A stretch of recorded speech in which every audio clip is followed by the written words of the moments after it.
I gotta tell these fucking people. Jesus Christ. There's a lot of people that don't even know this podcast is happening right now. This is a disaster.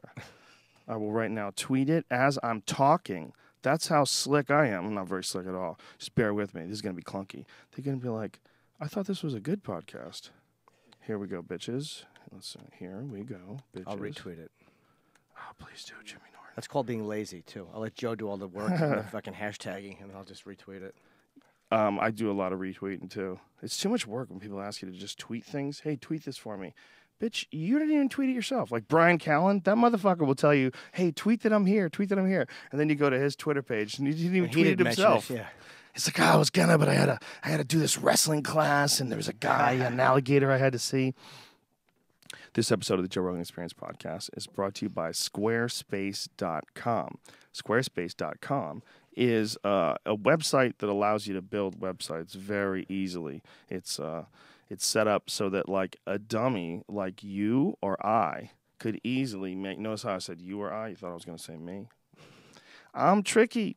It's essentially it's set up so that a simple person like myself could easily make a website, and you can do it really quickly. Choose from over 20 badass designs. You can, if you need help, they have 24/7 super fast email support. You also can start it and try it without paying for it. You don't even have to enter your credit card information. Just they have so much confidence that it's a cool website for creating websites that they allow you to play with it first. And then if you decide like, wow, this website that I made super easy is fucking badass, you can easily register it and you can easily start an online store.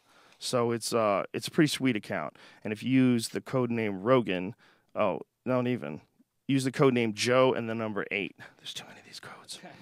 Squarespace.com, and use the offer code Joe and then the number 8. So if you decide to purchase, you get 10% off. And the number 8 is because it's the month of August, so it's all one word. They're really tricky like that. They want to know like exactly what month people tuned in and got a Squarespace.com account. But it's a badass website. You'll enjoy it. Go check it out.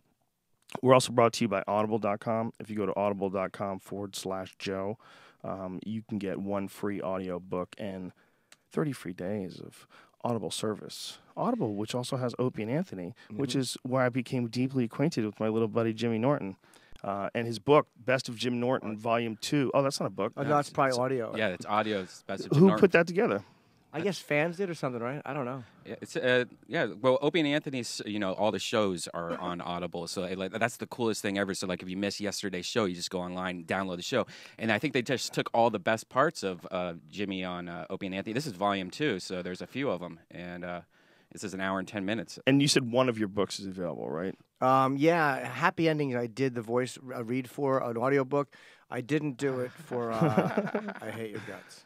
How come you didn't? Didn't have the time? No, I wish I had, but because when I did the Happy Endings one, it was such an annoying process to go through because she's like, say it like this and say it like that, and I listened to her, but I'm like, I'm a comic, I know how to talk. I should have just done what I did. So she's telling you how to do it? How to read it so it's clear, and they do that with everybody, but it's like I should have overrode her on a few and went, no, I know how to do that.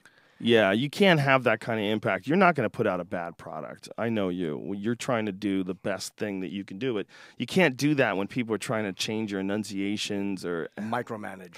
Yeah, that becomes a problem. I had a book deal and I gave back the money because of that. Did you? Yeah, I didn't want to deal with it. They were trying to get me to write it like a stand-up in stand-up form.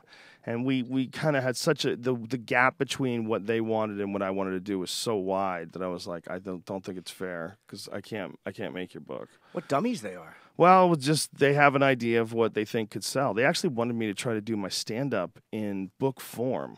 And I was like, there's no way I would do that. And they go, but George Carlin did it and Jerry Seinfeld did it. I'm like, that's great. And those guys are great comics. I said, I don't care. I'm not going to do that. Yeah. I'm never going to do that. I'm never going to put my fucking stand-up is stand-up for a reason. It's supposed to be that way. And it's cheating in a way. It's cheating. Instead of coming up with a new book, you're just that's lazy thinking by publishers or copy editors. Well, it was just gross. I think they're just trying to make money. And it led me think that they were just trying to make the most money possible. They weren't really worried about it being good. Otherwise, they would never propose that. So it was just, we just had a different idea of what to do. So I understand where you're coming from. But, hey, they're in the business of making money. Yep. They're not in the business of being Jim Norton. Yeah. That's the problem. No one to fucking tell you. I mean, think about all the crazy shit you've ever said and how many people who would suggest that would be a good thing to talk about. Yeah. Meanwhile, that's made who you are. They're idiots. So Joe, his book is usually $23.93, but if you sign up right now, you get this book for free. Good googly moogly. Go check it out. Go to audible.com and audible.com/Joe. And or did they change that now? Didn't they change that? I don't know. Or This is all ridiculous. It has to be. it was just one thing. Squarespace. Squarespace changed it. I think Audible is still basically the same thing. Yeah, they all should be the same thing. But the point is... Jim, you go to a lot of massage parlors. Have you heard of rubmaps.com yet? No. It's going to be your new favorite website. You're going to be addicted to it. It's pretty much Yelp for massage parlors. Go there and realize that Brian got jerked off by the gal right before you. Oh yeah, exactly. No, but it has like reviews and it like if you want a hand job, if you want full sex, if you want whatever, and it tells you all the places Oh, near nice, you. man. Yeah, it's great. Very nice. The reviews are the Nice. best. Yeah. Excellent. Yeah. Wouldn't it be great if that was all legal and we could just be like gentlemen and discuss this? Oh, that would be wonderful. Yes. She's an Asian, but she has Oh. bad breath. But she will eat your ass for an extra 30. Slightly bruised. Wonderful. But meanwhile, we're like, ew, why would you do that? Ew, what do you want? Pleasure? Jimmy's book's awesome. The one that's on tape you can get at audible.com for free. Go audible.com/Joe. You get one free audiobook and 30 free days of Audible service. Did I ever get you any of the On It stuff? Did I ever get you any of the Alpha Brain or any of that shit? No, I don't think so. I gotta get you some. I like what you did there, Brian. Not. Oh. How dare you? Oh, what was that? Wayne's World. Wah, wah, wah. I just thought I'd break knot. I'd dust knot off. Yeah. I haven't even tried that in years. Not. Out of nowhere. Psych. If you haven't been to onit.com, it's our last sponsor. We sell what we call things that it's what we would call a human performance website. Everything we sell on Onnit is in some way going to benefit you physically or mentally or your cardio or your mental health. There's a bunch of different strength and conditioning exercise equipment pieces that we sell. We sell kettlebells and battle ropes and weight vests and steel maces and club bells. All shit that really promotes functional strength that you could apply to athletics, whether it's martial arts or a sport or something along those lines. And then the supplements we sell is essentially the best shit that we can find in every category. Where's the best protein powder that's made out of hemp? Where's the best spirulina? Where's the best melatonin? We just sell the best shit we can get, and we try to sell it at a reasonable rate, and we sell it through the internet, so the whole thing is done easily and smoothly. We don't have to deal with any third party. And if you're interested in these supplements, which are the most controversial thing that we sell, people are like, what? It helps your endurance, what? It makes your brain work, what? So a lot of people don't want to believe things. So we have a science thing set up at onnit.com, explains the science behind all this. And then on top of that, there's also a 30-pill, 90-day money-back guarantee. So you don't even have to return the product. You say, hey, this stuff didn't do shit for me, and you get your money back. No one's trying to rip you off. All we're trying to do is just sell you shit that I use, shit that Aubrey uses, shit that my friends use. Alpha Brain is what's called a nootropic. And what nootropics are is nutrients that have been shown in certain studies to enhance certain aspects of cognitive function, whether it's being able to problem solve or memory, or there's other supplements like New Mood, which is a 5-HTP supplement, which is great for your serotonin development. It also has L-tryptophan, which converts to 5-HTP. I'm talking too much. Any of these questions you need answered on any of this stuff, you can go to onnit.com. That's ONNIT. If you use the code name Rogan, you'll save 10% off any and all supplements. My pal, Jimmy Norton, is here. Cue the music, Brian. Let's get frisky. Dust the frisky off, too. The Joe Rogan Experience. Train by day, Joe Rogan podcast by night, all day. Powerful Jimmy Norton. Thank you. That's the most magical intro we've ever given you. That's I just delightful. feel like there's some energy in the Yeah, air when yeah. I said that. What's going on, my brother? Good to see you. Good to see you. I'm okay. I'm drinking this coffee, and it's very good with the butter in it. Yeah. But I know that I'm going to be, because any of that stuff, like lactose, just fucks me up. So I know I'm going to be clearing my really? throat a lot, yeah. I'll be interested to see if it has the same effect on you, because it's grass-fed butter. I wonder if that has the same effect. You know what I find? I find that I can be lactose intolerant, But when I drink raw milk, I don't have any problem. What's the grass-fed butter effect? Well, the idea is, and obviously I'm no doctor, so don't listen to me, but the idea is that butter from grass-fed cows is butter from healthier cows, and cows are not designed to eat corn. And when they eat corn, it's one of the reasons why they get so fucking fat. Right. It's just not a part of their normal diet. Their normal diet is just grass. And when you have grass-fed beef, it's a much leaner beef, it tastes different, and the idea is the butter's different too, and the butter's actually healthy for you. Okay. As opposed to the butter that you're getting that's, from corn-fed cows. The other thing is the homogenization and pasteurization of milk changes so much about how your body absorbs it, like the enzymes in it and everything. Have you ever had, like, raw milk? I don't know. I don't love milk. I drink it out of necessity and other shit, but like I could never be the professional just walking around slugging milk. I always thought how bad his breath must be. All he did was drink fucking milk. Like, Well, that was supposed to be like the sign that you're a serious man. Did you ever see the movie The Hustler?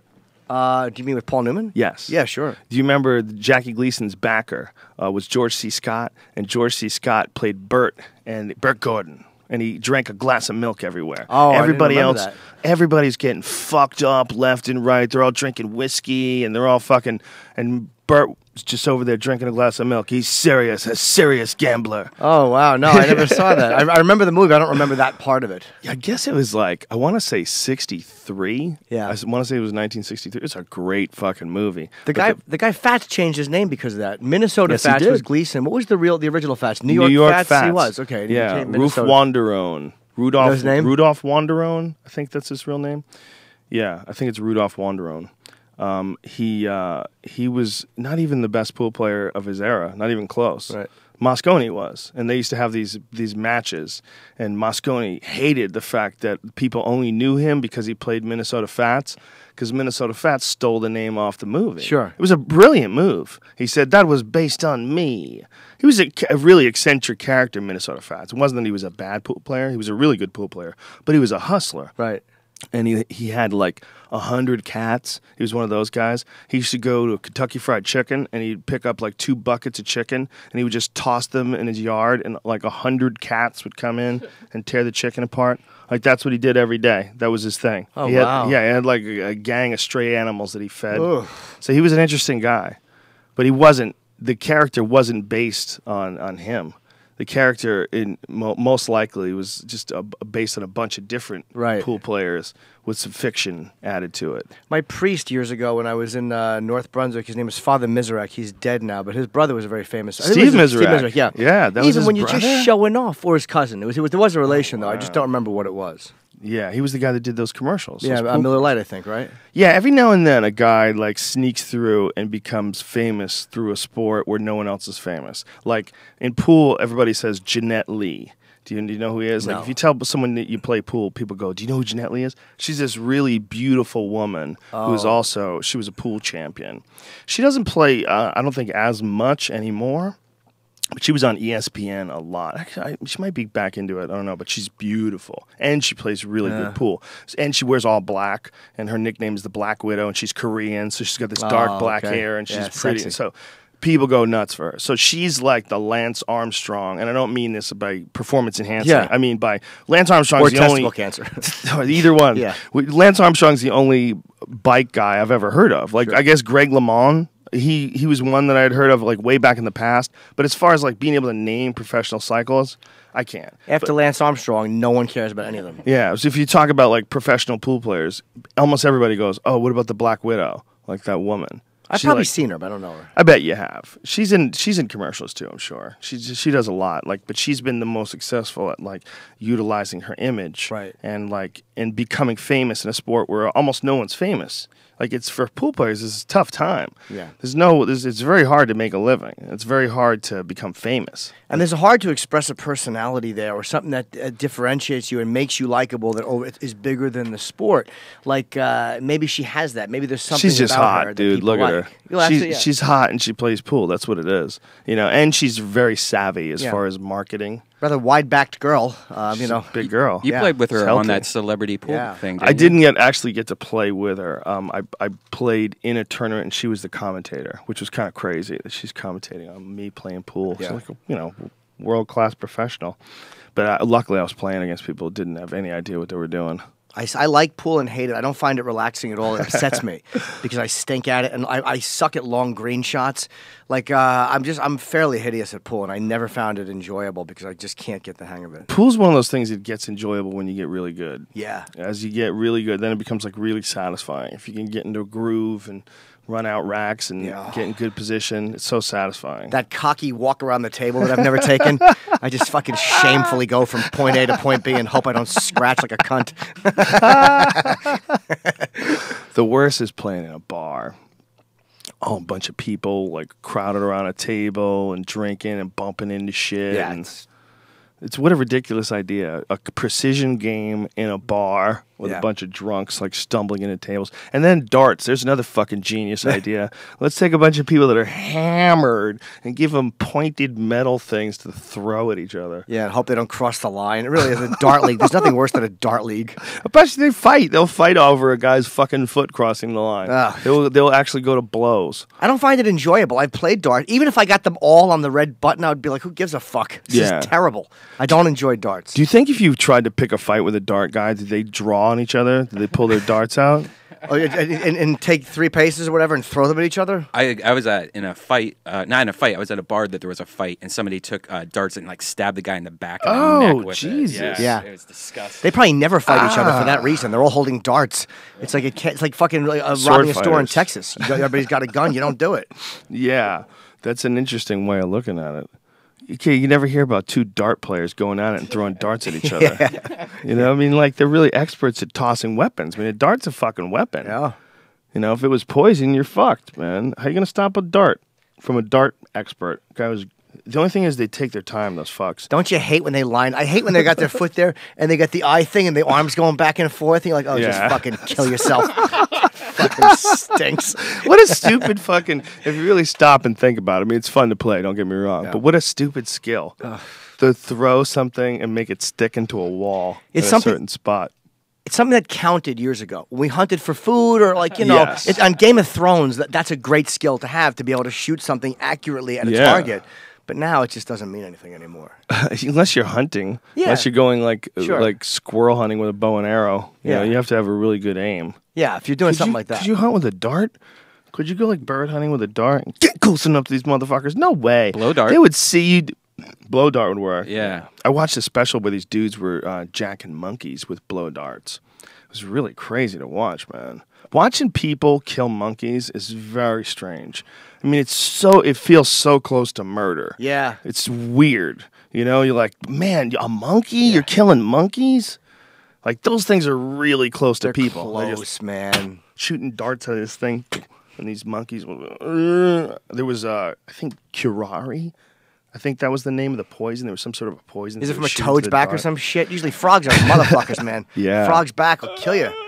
Yeah, well, the dudes in the Amazon, they find out everything that kills you and they take note. Okay, if you ever want to put something on a spear tip, that fucking thing will kill you. Because they ate it once. Somebody they know ate it once and dropped dead, and they're like, make a note. Fucking shoot that at somebody. I mean, that's the only way they knew. Yeah. When you're dealing with like the Amazon, do you ever see that the documentary about the guy who swam through the Amazon? He swam like the length of the Amazon River. No. Yeah. God damn it! It's a really fascinating. Let me find. Guy swims Amazon How many miles is the Amazon? documentary. Oh, it's a long fucking Yeah. time. He The didn't just guy, swim he across got it. fucked Martin up too. Steele. Big River Steele. Man. Yeah, it's called Big River Man. Oh, I'll see that. The guy is fucking crazy. I mean, he's crazy. He drinks beer every night, and he gets in this water and swims for days. And he doesn't even look like he's in the greatest shape in the world. But the guy just can go and go and go. But he's ingesting all this fucking water in like this parasite-ridden place, and he gets all fucked up from it. I mean, he's really, really, really sick. And he keeps going. He keeps fucking swimming this thing. I mean, what he did was pretty fucking incredible, because he was just like a regular guy who drank beer who decided to make this happen. Like, I don't think, I mean, he would, look at him. Like, you see the way he's built? Yeah. He's built like I mean, he's a sturdy looking fella. Yeah. But he's not built like a guy who's gonna swim the fucking length of the Amazon. I saw it a couple of years ago, so I can't remember all the details about it. But I remember thinking like, what a crazy character this guy is. He's built like a fighter in the 20s. Remember they had the barrel chest, but you knew that they were fucking problems, but they weren't ripped and cut like guys are today. Well, there's a lot of guys today that are like that. You know, look at a guy like Mike Russo. He's a world class heavyweight in the UFC. He knocked out Todd Duffy. He's a big fucking guy. He's a Chicago cop. But he's built like that, you know. He's built like a regular guy. Some people just have a higher level of fat. It's just genetically, there's nothing you can do about that. Dude, who wants to be punched in the face by a Chicago cop UFC fighter? Oh, how unpleasant. He's a nice guy, too. They all are. The UFC guys are the nicest athletes I've met. That's why I love it so much. Every one of them has been a cool guy that I've met and interviewed, and never have they been dicks to us. Well, they have a much healthier attitude. I think that the accolades, and this is not hating on anybody, but I think the accolades that a professional athlete gets are almost unhealthy. Sometimes, yeah. Yeah, and I think that they're not getting the humiliation that fighters get by losing, by training in the gym, by getting broken in the gym, by getting submitted, by getting tagged. There's like a certain level of reality that fighters live in where they don't have to engage on this chest puffing that you see a lot of people doing almost to compensate, because it's almost like they can't even believe that they're this fucking superstar. So part of their brain is like sabotaging, like causing them to act like cunts and not tip anywhere and slam doors on people and the kind of shit that you hear from like really arrogant pro athletes. But with MMA fighters, for the most part, these are dudes that if you're serious about that sport, you have to have like a Spartan discipline. I mean, you have to be the type of person that's watching your diet, making sure you're organizing your training, and you just get humiliated. You get humiliated, and humbled is a better word. You get humbled by the whole process of trying to become great. And so they're just different athletes. You know, you see like some pro basketball players that are like super arrogant or crazy. It's like you don't see not nearly. You're always going to see it a certain amount in the population of people, but you don't see nearly as much in MMA or in the UFC as you would think. I haven't met that many NBA people that I liked, to be honest. You know, the one I thought was really nice, Clyde Frazier we had on, it was great. Dr. J was really nice, but you know, I think he's lost a lot of the money. But fucking like, I met LeBron James once briefly, and he wasn't awful, but I only got a photo with him. This is this is fairly humiliating. I wanted a picture with him. He was at the Comedy Cellar. So I texted Kevin Hart because they're good friends. I'm like, I want to get a picture with LeBron. So he texted LeBron. He's like, my friend's going to be asking you for a picture. So that's the only reason he stopped, was because I texted Kevin Hart. Oh, well, that's a good deal, though. That's a good connection. Yeah, it is. To text my friend who does movies and ask him if he can get me a picture of the fucking NBA player. What a bad favor to call in. Well, what people don't know, you like getting pictures with celebrities. You have like more pictures with celebrities than any other celebrity. I do have a lot of them, yeah. And I'm glad I do it. It's fun to do. Although the ones I wished I had, I got autographs. But I met Kinnison once and didn't get a photo, and Pryor I met once and didn't get a photo. But I didn't do photos back then. Yeah, there's a few people that I wish that I'd taken. I wish I'd taken a photo with Hicks. I think that would have been cool. Right. I got to meet him. It was more like a hi. You know, I never got to talk to him, but I got to see him perform a couple of times when I was an open micer. If cameras were around back then it was like really rare you had a camera on you. But if cameras were around like back then, what a great picture that'd be. Yeah, I never met Bill Hicks. Never met him. And I've never listened to his stuff. Like, I've heard clips we played on O&A, but I've never listened to a Hicks CD. And everyone tells me how great he was, but it's like at this point in my life, I just don't want to hear another comic and be influenced by him. Like, I'm like, just... I hear he's great and good for him, and I don't want to know it. That's interesting. Yeah, you and I have had this conversation before. We have a sort of different opinion on that. I hear you that it can happen, but I like getting inspired, and I think that for me the best way to get inspired is by just listening to comedy. You know, I get inspired. It makes me want to write. You know, and I think I don't feel like there's any sense in avoiding a certain amount of influence that we're going to give each other. But I also think if your mind is straight and you have good ethics as far as like your writing, I don't think you really have to worry about that. You know what you're doing. You're trying to pursue your ideas. You're not trying to pursue somebody else's. I think it's a good thing to worry about when you're first starting out, but I don't think a year stop I don't. There's no way. You're very ethical, you know, and I respect your take on this opinion. Like the reason why you're doing it for the exact right reasons. I just always feel like I got into comedy because I love the art form itself, and I'm a fan of it, and I don't want to not be a fan of it. I just because I'm doing it doesn't mean I want to still enjoy it as if I had nothing to do with it. If I was never involved. Yeah. You know, if I became a comic book artist or whatever else I wanted to be or could have been, if I wasn't a comic, I would like to think that I would like comedy just as much. Yeah, you know, it's funny. I see, like, I went and saw Colin's one-man show about the Constitution. How was that? I heard great things. It's amazing. And Colin Quinn. And where is it? It's in New York, but I think he's moving theaters. It's like the Cherry Lane Theater, but he might be moving. And it's a whole... I think it's better than his last one, which I thought was brilliant. But this one is totally... It's like stand-up, but it's all about the Constitution. And it's fucking... That's inspiring to see, like, because he never takes the easy road. Like, I admire Colin because he never goes for the easy dick joke or the cheap angle. Like, he fucking toughs it out.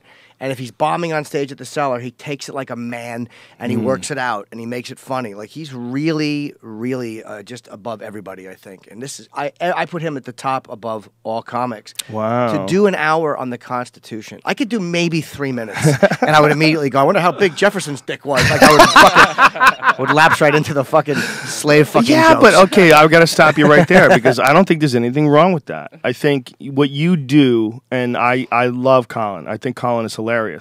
But honestly, I'd rather see you. Thank you. The reason being is because you're a fucked up dude, and you're going to say some fucked up shit, and it's going to be fun. It's going to be you're going to say some nutty shit.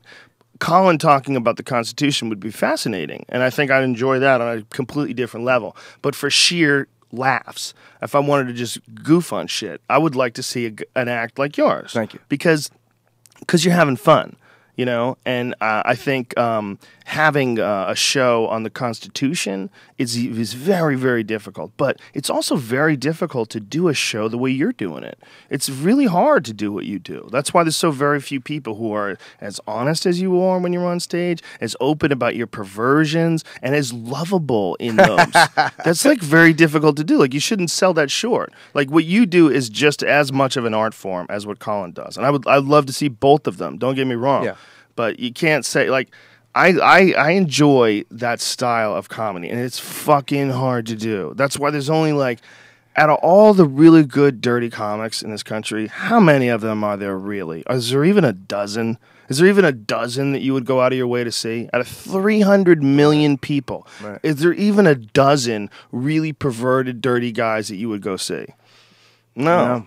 No, there's not. No. It's a very difficult thing to cultivate, to get to that point. You know, it's weird. It's like, I don't mind doing dirty stuff. Like, if I'm being truthful, I just don't like doing it when I know. Like, Pryor said that he said motherfucker or nigger too much at times as a crutch. And he knew when he was doing it.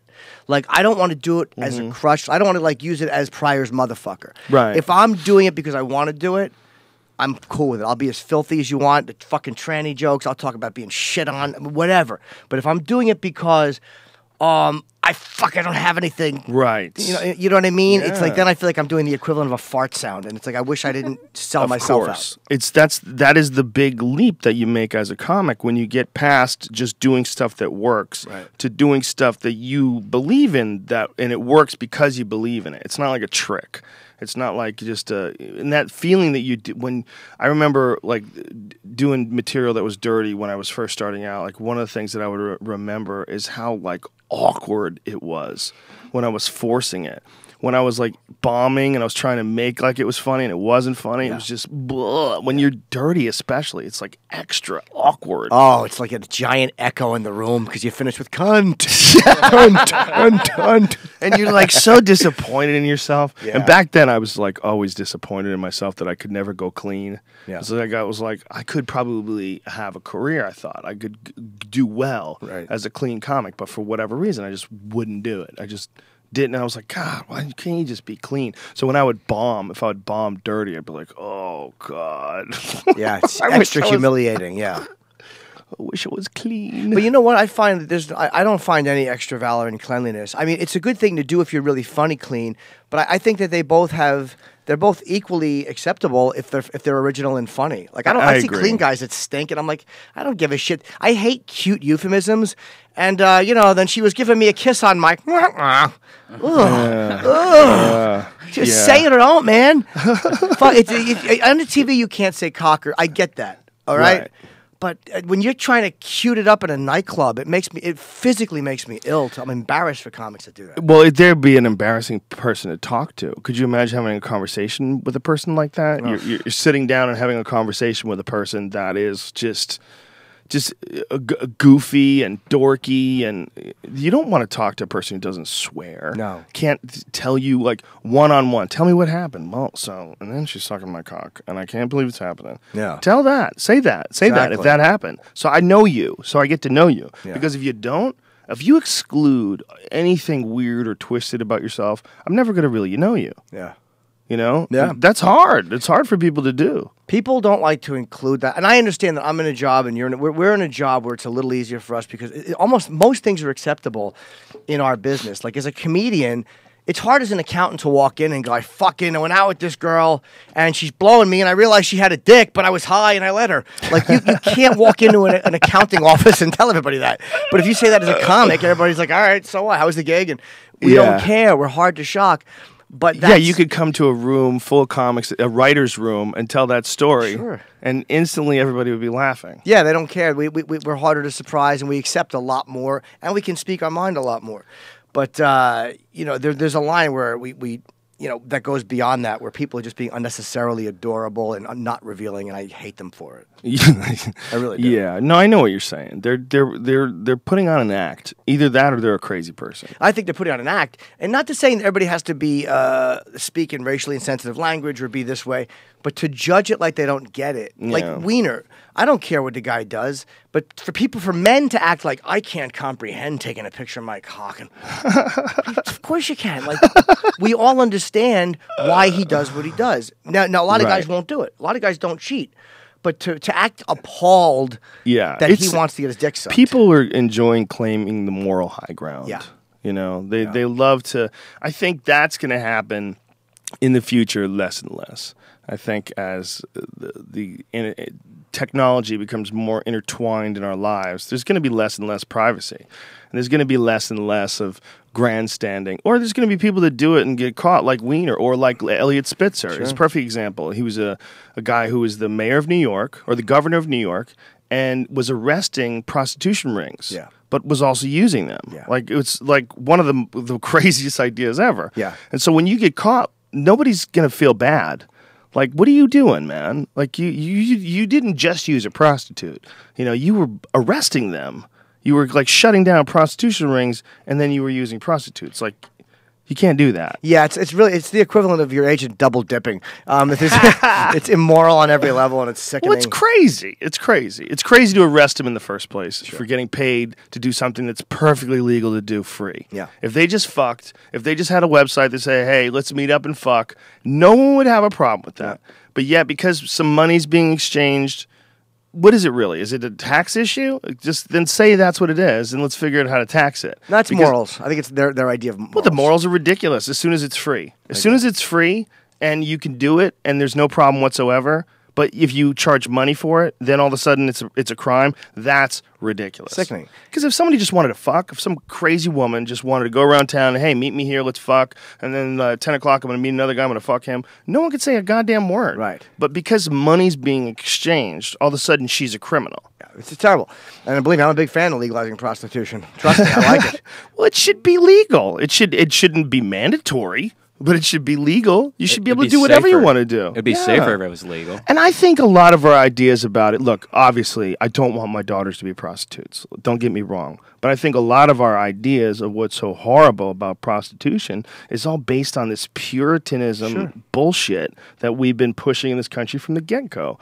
There's nothing wrong with being nice. There's nothing wrong with having morals. But when you push your own bullshit on other people and arrest them for giving hand jobs, you know? Can you imagine? You could rub your feet. You could rub my feet till the cows come home. You could rub my ass cheeks That's all good, but it feels too good when you rub my dick, so don't do that, or just- I'll put you in a cage. You just have to have food involved, pretty much. Like, you have to give them a sandwich first, and like, look, I gave you food, and let's go back to my place. Like, Exactly. what's the difference between a date and you know, you're spending $100 on a date or $100 just here? Well, Instead because of it's eating, the woman's. you can just have the money. It's the you are although you're spending money to try to show the woman that you're a generous person, you want to take care of her, and then the sex is a mutual thing. The idea is just that the men should be paying for the woman because they're not worth as much, which I agree with. What? I agree. Yeah, look, it's way easier for a girl to get laid than it is for a guy. Sure. So you got to pay for dinner. Seems like they have the upper hand socially. It's pretty obvious. Exactly. So pay for fucking dinner. Until your What's the big buddy deal? walks in with a pussy on his leg, they win. And even then, you gotta fucking smell your buddy's breath. Yeah, It look at kills the your side of his boner. dumb neck. Yeah, you're fucking his thigh and going, "What am I doing?" He's squirting all over your carpet. Yeah, well, it's your buddy's squirt. It's not hot at all. You know, if your girl squirts all over your couch, doesn't bother you. Just throw a towel down. But if I came over and just Yeah, started squirting all over squirting you. everywhere while I was fucking your leg. Clear fluid. If that's what if genetic engineering leads to that? Dudes just start putting vaginas on their elbows fuck yeah. and banging each other's forearms. I mean, that's gonna be someone's gonna offer that option. If that option becomes available, someone's gonna be the guy who gets a vagina on his thigh. Absolutely. It's gonna happen. Yeah, and his friend will fuck it at a party, and all of a sudden, hey, it felt better than I thought. We all start getting yeast infections in our legs. Did you hear that Eric Holder said today that they need to stop arresting people for petty marijuana crimes and crimes where there's no victims or where it's not a connection to drug cartels? Like, it's like sort of snuck in under the radar, but that's a gigantic statement from the Attorney General that they're going to like basically stop this aspect of the drug war. They want to let people out of jail. Like prisons are fucking overcrowded. Like, this is two things in the last week that have been really surprising. Yeah. The Sanjay Gupta CNN thing, where he's coming out with a documentary on CNN called Weed, a year-long investigation to the positive benefits of medical marijuana and all these people that are sick and all the different things that it cures, all the different ailments that it alleviates symptoms. And this guy is like coming out and putting out this big piece on CNN.com and the special saying, I was wrong. Like, for years, I believed mainstream America's opinion about marijuana. It was for a bunch of lazy slackers, and I thought that most of the medical marijuana was just people trying to get high. But now he realizes it's not, and it's like there's massive, massive medical benefits. I'm losing power in my dilithium crystals. I think they're getting ready. Captain! Man. I think they're getting ready to I'm make it losing legal. power, Captain. It seems like it. That's know what what I I'm mean? saying. If CNN puts it on TV like that, I mean, that's pretty crazy. And then Eric Holder saying we need to stop arresting people for petty crimes that don't involve drug cartels and, you know, marijuana offenses. Like, what? Wait a minute. Isn't that like 50% of the prison? Yeah. Right. Because the problem is nonviolent drug offenders are a giant part of what's in the prison system and making people much more likely to continue being criminals. Like, once you start putting people in jail, that's when they're much more likely to start repeating crimes. Right. I mean, the idea of punishing people by putting them in jail, that hasn't really it scares the shit out of them, and if they're smart, they don't do it again. But it also introduces them to a bunch of other people that are fucking criminals, and they all get together and they talk, and they figure out what the fuck they're going to do together once they get out of there. And that's a way of turning a person who just wants to sell something that should be legal into a fucking criminal by putting them in a cage. And what, all of a sudden they're figuring that out? This is crazy. Yeah, the government always seems to be a little behind on the on what they're always the last ones to show up and say yes to something or no. They have to cover every angle at it. They have to realize that they can't control it, and then they have to figure out how to make money off it. Yeah, but this seems like a shift. It seems like a shift in just the way they communicate about it. I mean, these are new reforms aimed at curbing U.S. prison population.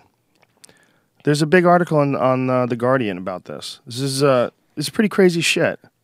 The tobacco company, I can't even talk. The tobacco company probably went to the government and was like, look, we're losing shitloads of money because you're doing, are fucking all our crops up and, making cigarettes so bad.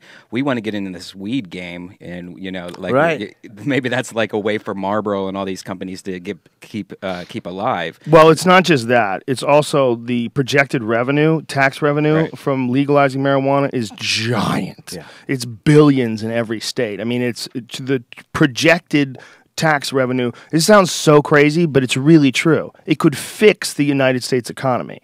That sounds fucking nuts, but it really could. There's so much money involved in marijuana. Yeah. And right now, it's all slipping through the cracks. It's all going on either illegally or it's state as a medicinal sort of a thing, and then they get eventually busted by the DEA because it's not federal. If they ease up that, it changes our whole culture. It's going to change everything. And once people realize all the things you can do with marijuana that don't involve getting high, when they realize the benefits of hemp, which has been illegal forever in this fucking country since the 1930s, as long as marijuana's been illegal, we can't grow hemp. And the non-psychoactive form of marijuana. So the stalks of marijuana make insanely good paper. They make tremendous building materials that are biodegradable and last forever and are stronger than steel. It's a nutty fucking plant. Like, it's got essential amino acids in it. You can eat the protein from it. Does it get you high or no? Oh, it can get you high, but I mean the stalk. The stalk doesn't. No. I mean, you get the female flowers will get you high. So what you're getting when you get hemp, you're either getting various strains, or which are like I think technically you wouldn't refer to it as a cousin, but it does get referred to as a cousin all the time. But people correct me online, so just that caveat. But it's essentially the male version of the plant and variations of the male versions of the plant. And that doesn't have any psychoactive properties to it. But you can make fucking ridiculously strong rope with it. Like, it's a weird plant. Like, you'll take a stalk of this stuff, right? I've seen it like this thick. It's light like styrofoam, but hard as a fucking rock.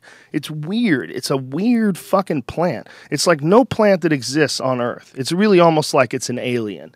It's such a strange plant. And it's so beneficial to humankind. The fact that it's illegal is just outside of the psychoactive effects. If it had no effect on the human body whatsoever, just for its your ability to use it in building materials, the ability to make clothes and paper and oil, and Henry Ford's first fucking car had hemp. All of the body panels were made out of hemp, and it ran on hemp. Like, he would make oil from hemp and run engines on it. I mean, you can do so much shit with it. It's almost a joke. Like, if you look at all the different things that you could do with it, how could it be legal? How could it be illegal, rather? You wonder why there are certain things. Like, I wonder why we can't go to Cuba. There are certain things the government does that it's like, at a point, it's like, what the fuck are you doing? Like, after a while, it's like, enough is enough of these little things. Like, why can't I do that? Like, I'm not a baby. We're not babies. We're not babies. And I think that's what these things are realizing. There's a push by the American people, and there's a transparency that the American people are demanding. And under the weight of things like Edward Snowden and Bradley Manning, all these documents that get released where people are seeing the actual inner workings of the government, they have to make some radical reform if they want to keep a hold of us. Because there's a lot of people that are upset right now. Yeah. Finding out about the NSA watching every single American as if we're all bad. Well, how about all of us who do? Can it be like the TSA? Can I get a TSA pre where you know that I'm not a fucking terrorist, so you stop reading my email, dickwad? Can we make that deal? I have mixed feelings about the NSA. And a part of me loves that they did that, because the American people have become such. What bothers me about Americans is we've become such nosy pigs into each other's lives. And there's nothing an American loves more than violating the privacy of somebody else. It's true. Nothing we love more. And now all of a sudden, we don't like it because someone's invading our privacy. Like, I get the difference. Of course, the government doing it's awful. But I mean, on the principle of it, where were all these fucking people, and I've said this before, crying about privacy when they couldn't get enough of Mel Gibson's private voicemails or Alec Baldwin's phone calls or Tiger Woods' private texts? Now, I understand we look at them as entertainment value, but people also are comfortable seeing those things and making judgments and treating people a certain way because of them. So they didn't give a fuck that anybody else's privacy was violated. However, their privacy is sacred. So I kind of like Google Glass, and I like this. It evens the playing field. Just, like fucking Petraeus. The head of the CIA couldn't fuck some chick on the side when he's married to Michael Moore. How depressing is that? And no one gets away with anything anymore. So I wish the American people would stop being so nosy and minding everyone's business but their own, and I would completely be against the NSA. But until that happens, fuck them. I love the fact that their privacy is being violated too, and they can see how it feels. Wow, that's an angry Jimmy Norton. Not even angry, just tired of the. I'm not even mad about it. I know what you're saying. I agree with you to a certain extent. That self-righteousness that people have, like with Paula Deen, they're comfortable allowing her to be lynched publicly, and no one is stepping up and going, you know what? I've said some shitty things. No one expresses that honesty in themselves and gives each other breaks on inappropriate things that we say or little. We're allowing moments to define who people are. Yes. And we all have the moments. Yes. It's nuts. And we might not have the moments to that varying Right, exactly. that Sure. degree of fucked upitude. Yeah. You know, like I know she did a lot of I don't know what Paula Deen actually did, but if you listen to what the people that work with her, she sounds like she was a funny racist old white lady. Yeah. I don't know. I wouldn't want to even guess of what it would be like to be a black guy working for her and hearing that shit come out of her mouth. Did she say when I it don't know. worked, though? I don't know if she did or not. Supposedly, allegedly, Oh, maybe. who the fuck knows? I mean, that's what I read. Yeah. That's what people are accusing her of. Unless you're there, who knows? And you're also dealing with disgruntled employees. Wins. Paula Deen wins the racial suit that destroyed her. How does she win? See her black friend that she hangs out with? Oh, now? she's got black friends now. It's a good move. Big black guy with a hat. He's probably got a fucking She won snake it. for a Good. cock. What is the judgment? What does it say? It says that the original lawsuit, a judge ruled that Lisa Jackson had no right to claim racial discrimination because she's white. Any comments that Dean or her cohorts may have had no legal consequence to her. Oh, so she tried to claim racial discrimination. Yeah. And she was She's white. She white. was just trying to get paid. Yeah. Seems Oh, like what a dirty cunt. Yeah, so, but she destroyed Paula Deen's, pretty much Paula Deen's career. Yeah, nah. She'll be fine. she's ruined. You think so? Yeah. Oh, yeah. It's over? Because, Really? again, no one... You see Matt Lauer, that fucking jizzbag, that sanctimonious interview he did with her? Yeah, that wasn't nice. But he couldn't, like, where was this, where was 1 ounce of honesty in this guy? Like, maybe you've never said that word, but are you going to tell me you've never in your life, under oath, you could say you've never said a racially insensitive thing? Bullshit. Bullshit. Yeah, I think he's got a problem. And his problem is that he's a talking head Yeah. on the on television who's not allowed to have anything even remotely controversial to come out of his mouth. And he's also terrified because he's in that box.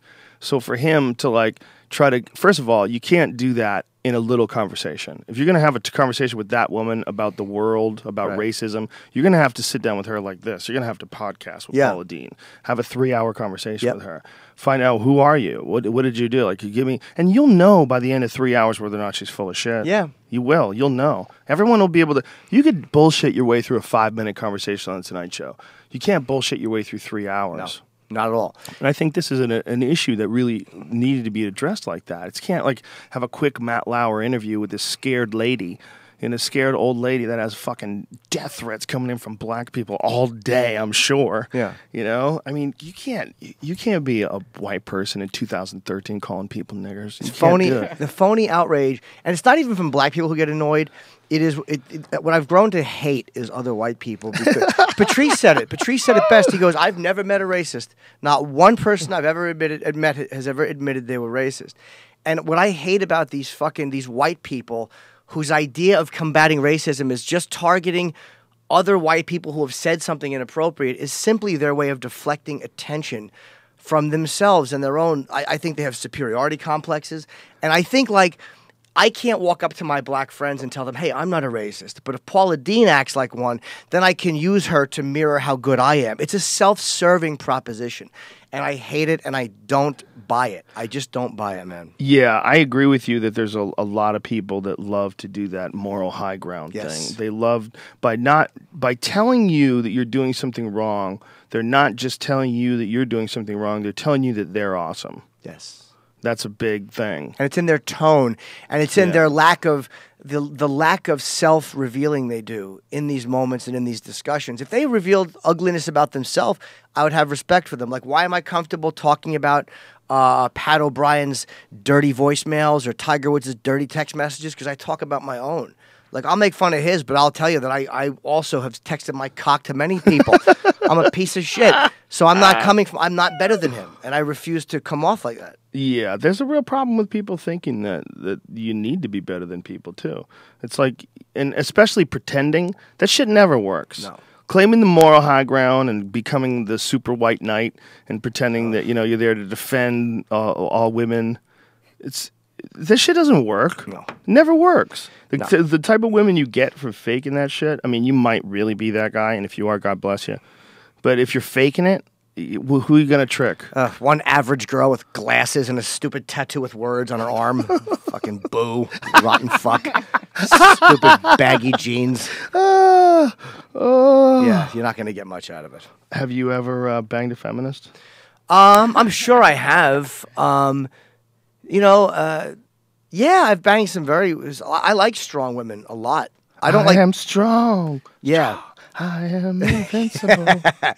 Yes, I like that type of woman a lot. A lot of them are sexual submissives. Like lawyers that I've fucked have been sexual submissive female cops because they're very strong. And, they like something different. Not all, I'm sure. But I have nothing against a feminist if she's reasonable and she's fighting for women to get what they deserve. I'm for it. When they language police and they nitpick because their cause is not as needed as it was 20 years ago, then I hate their guts like any other special interest group. But when they're fighting for what's right and legitimately getting the right amount of money, and I don't think women should be sexually harassed at work. Like these guys that are like this fucking cocksucker in San Diego who's grabbing women and being a complete piece of shit and saying he didn't know. Fuck that guy. Like one of those women's husbands should fucking hit this guy with an axe. Yeah. Yeah, it would be hard to imagine your wife being at work with some lech all day. He's like constantly harassing her and bothering her and brushes her cock by her when he walks by her in the hall. Yeah. That kind of shit, that happens to people at work. And people go, look, I was just walking by. What's the big... People are always being cunts. Yep. But that's a cunt. It doesn't matter if he's a man or a woman. I think the idea of feminism is a good idea. As the idea of masculinism, that's a good idea too. I don't think it's a real word, but if it was a real word, it'd be a good idea. Yeah. There's nothing wrong with you being allowed to be you and me being allowed to be me. And we're going to be fucking different. That's why the world varies so much. That's why movies vary and music varies and stand-up comedy varies. There's people that like all kinds of different shit. But a lot of men don't want women to be women. And a lot of women don't want men to be men. They want them to be what they want them to be.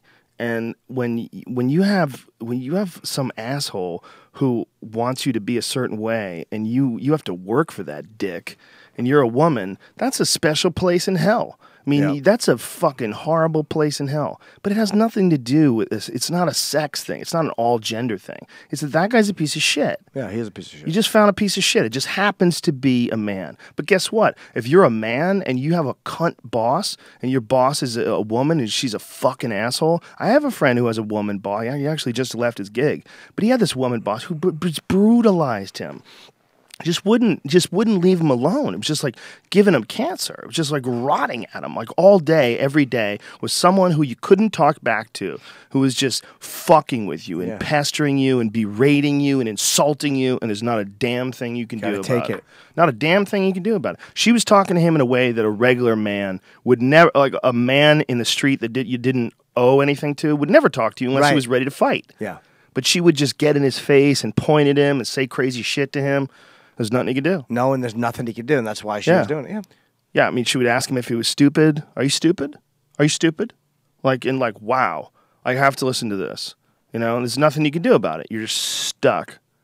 That shouldn't be right, and it shouldn't be right for any human being to do that to another human being. He should have said, stupid is as stupid does, and then given her a cocky look. So in that sense, yeah, I'm a feminist in a lot of ways. I'm a masculinist. I'm a humanist. I think we should be able to do whatever we want. The problem is when you start looking out for your own, when you start looking out for a gender, a generalization, you start going towards one gender only, emphasizing that one gender's inadequacies in our society. The problem is you become a gang, and you become a part of a team. Right, but the thing is, it's a dishonor. What I hate about people so much is they say, because they're not consistent. Like everything should be the same, and I don't want nothing should be different unless you're talking about diversity. Then it's good. I don't like any kind of profiling. It's wrong. Unless, of course, it's an ethnic pride parade. Then we can all profile, and it's a delightful idea. I'd be proud to be Irish.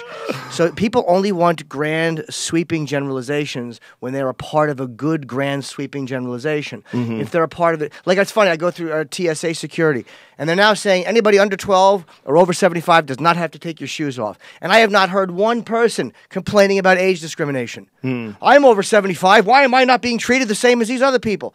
I have not heard one fucking parent saying, my kid's under 12. Why aren't you treating them like everybody else? It's only when we're treated in a manner that we don't approve of that we take this principle of, hey, don't treat me differently. It's arbitrary and it's bullshit. So that's why you can't respect any of it. It makes me crazy. Yeah, I'm not a big fan of groups. I'm really not a big fan of groups that focus on one gender. I'm not a big fan of generalizations. I'm not a big fan of a lot of things. I'm certainly not a big fan of anything where anyone who is the weaker is getting bullied. Whether it's a physical, whether it's a sexual thing or a physical thing, or a man bugging a woman. I have a sister, I have daughters, I have a wife.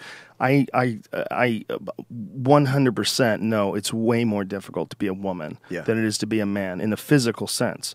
And I think there should be laws about that shit, abso-fucking-lutely. I think that men who do abuse women or who do sexually harass them, they're fucking creepy people, They are man. creepy. But so are women who do it to men. And the idea that that's not the case, the idea that a situation where a man who gets taken by a woman in a divorce in some fucking horrible way, where, you know, you find, I mean, I can go into this for days, but I'm sure we all know guys who just been raped in divorce. Some of us do radio with them Just every day. crushed. Right? Yeah, Anthony. Got murdered. Yeah. I know a guy who lost millions. I know my favorite story, I even talked about him on my act. He had to pay for his wife's attorney. Of course. And his wife dragged the thing out for years. So he is paying for the enemy's general. So he's going to war for all of his money, and it wound up costing him everything. I mean, it was just a devastating several-year event that she was doing it on purpose to try to drag it out, to try to milk him. And you see shit like that, you think, like, okay, men should have rights too, okay? Yes, absolutely, he's not, in a sense, it's not the same thing as him being raped, absolutely.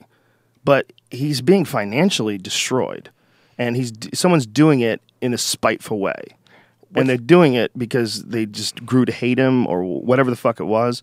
But there should be a law against that. Like, they didn't even have children. Like, it was one of the craziest things I've ever seen in my life. When you find out what happens, that if a man and woman are together for X amount of years, then he has to pay for her for the rest of her life. Yeah, but he doesn't get to fuck her. That's the beautiful part. Yeah. Like she's like, well, I have a lifestyle. He's like, well, I was expecting. I was used to getting blown. Yeah. And having your ass on my face. How about that? What we're used to. You remember Chris Rock's bit about that? You know, about alimony and pussy payments. Yeah. Yeah, he had a whole book about it. Like, I believe in alimony, but I also believe in pussy payments.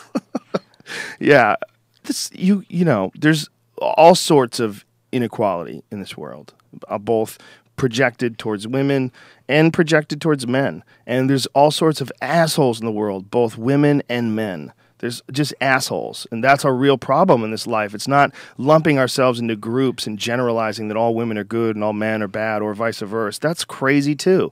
What's important is recognizing that there's really only three types of people in the world: morons, assholes, and people that are all right. Yeah. You know, you might not agree with them, you might not like them, they might not be your style, they might be different. Morons, assholes, and people that are all right. That's really all there is in this world. We're also paying for the sins of a lot of other people. Sure. Like for centuries, white American men dominated everything in this country, and like there's also a reality of a lot of people were treated like garbage for a long time, and a lot of promises were broken. And there's a reality to that that's not excuse making. It's not. Right. It's a real thing, and then they say, well, white people have benefited from that system so what's happening is, in an effort to balance the fucking playing field a little bit, a lot of us today are being treated unfairly because the balancing act is making things go so far. And like, I do understand that. Like, that's why I had a conversation after Tasha's and who did the gay? Oh, Tracy's gay jokes. And I had a couple of gay For folks who don't know, Tracy Morgan did a joke about if his son was gay, he would stab him. Yeah. And everybody went crazy. And I had a couple of gay comics on, Rick Chrome and Jim David, and we talked about this on this comedy special I did. And as comedians, I asked them, how do they feel about the imbalance in the language? Like the fact that you get in trouble for that now. And Jim David said, I'm okay with it. And I'm like, well, how are you okay with it as a comic? And he goes, because it's not a level playing field. Meaning what he thought was, like, in life, gay people are not treated as well. So he didn't give a shit if that guy got in a little bit more trouble. And I heard what he said there. Like, even though I don't want to get in trouble for it, in that sense, he was right. It's like, we we still have a big segment of our country that can't get married and are treated like Yeah. second-class citizens. But yeah, we go around and tell other countries how to live their lives. We're so full of shit. It makes me nuts. Well, I think that there's a real legitimate argument in the idea that until it balances out, until everyone completely relaxes on discrimination towards gays, like there's no discrimination on bachelors anymore. You know, like if a man is a 50-year-old man, he says, I'm just not getting married again. There's no discrimination or social he's not a social pariah. But if he decides to marry a man, then it is. Like, well, what is that? And why is that not eradicated from our culture yet? Well, once that is eradicated from our culture, then I think people are going to be much more likely to accept gay jokes, much more like, because I keep hearing that gay jokes are homophobic. And I'm like, guess what? No, they're not. It's not homophobic at all. It's a gay joke. Just like jokes about straight sex aren't heterophobic, all right? They're jokes about sex. And there's jokes about everything, and it's really about context. It's not about the subject matter. And you can't eliminate certain subject matters. You just can't, because the human language is very nuanced. There's a lot of shit going on, and every single interaction that you have where humor could potentially be crafted from it can be taken in a whole wide variety of different ways. And I like all of those ways. I like people saying fucked up shit they don't really mean. Sure. I think there's something funny in Tracy Morgan saying, if I found out my son was gay, I'd stab that little nigga. And it's ridiculous. It's over not the top. real. It's ludicrous, right? It's not real. Of course he wouldn't do that. Of course it would be, you know, it's ridiculous. The idea that it's like, I do a joke in my act, like, guess what? Johnny Cash didn't really shoot a man in Reno just to watch him die either. Maybe. I don't think he did. He might have. More likely that he did it than Tracy Morgan would stab his son. Yeah. It's stupid. Johnny Cash probably should have said, I took some pills and fell asleep on the tour bus. That would probably be more accurate. But I get where gay people are coming from too, though, because it's not a level playing field. So when you see like all this, like it's almost like shitting on people when they're down. Like here's a perfect example. Like this Opie thing that's going on. Yes. With this, if you don't know, Opie many years ago stomped on this homeless guy's cake, and he thought it would be cute to put it online. And people are so fucking mad at him because it's a really douchey thing to do. It's been online for years, though. He just retweeted it, I think. But it's been up Yeah. for 7 years. But the fact that what people didn't like is people have a sense of humanity, and they look at this guy, and he's a homeless guy. He's fucking down and out. And here's this millionaire radio DJ who thinks it's funny to stomp on his cake.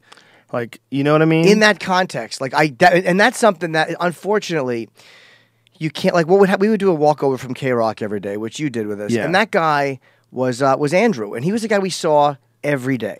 He was the guy we talked to, we had on the air, we gave money to him, we would give him food. Like, we had a really good relationship with this guy. I think that's why he was offering cake, because we had stopped by so many times and handed him food. He had some cake, and Ope did a dick thing, but it was literally just to make everybody laugh. It wasn't to dehumanize this guy or to degrade him. It was something he would have done to anybody else that he knew. And I know that made people go, well, too bad. But the reality was, the context of that relationship with Andrew, the homeless guy, was not some, hey, bum, here's some money, we can do what we want.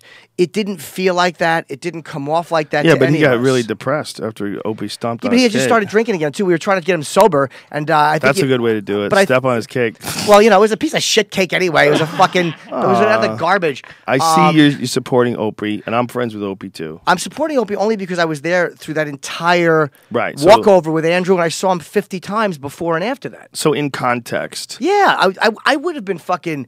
It was cringy, and I was like, oh God. did he give him anything after he stomped on his cake? Did he give him any money? Of course he did. We gave him, I think, he gave him like $100, and then people were going, that wasn't good enough. They're like, this is what I'm saying. They're like, oh, you could dehumanize him and then give him $100, but it wasn't looked at like, nobody felt like, wow, he dehumanized this guy, because he was somebody we talked to all the time and had great interactions with.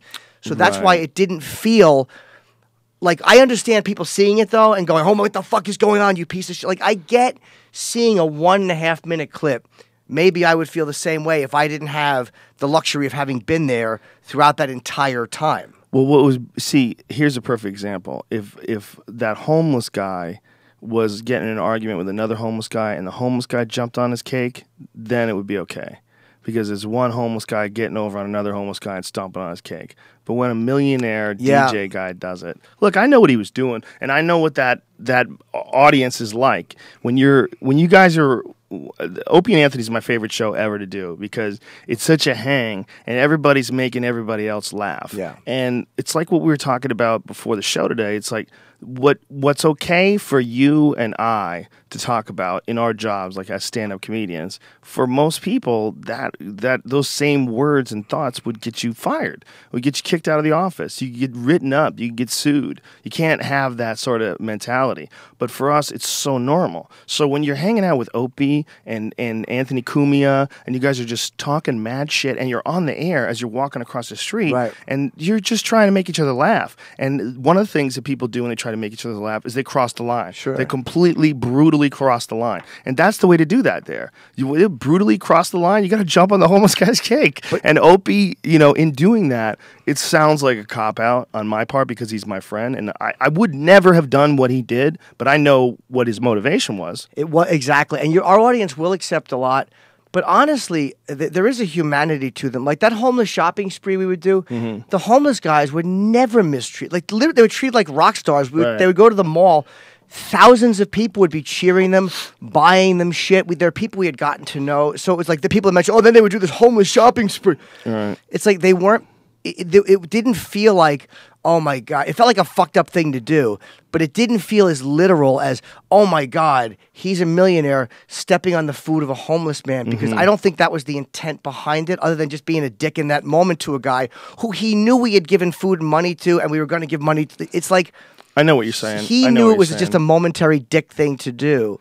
And he just did it in the to sense make of us laugh, for humor. to be Yeah. silly, not to Yeah. humiliate Andrew. Nobody wanted to humiliate Right. the guy. The problem is when you see things out of context, it's Yeah. like you were talking about earlier about Paula Dean.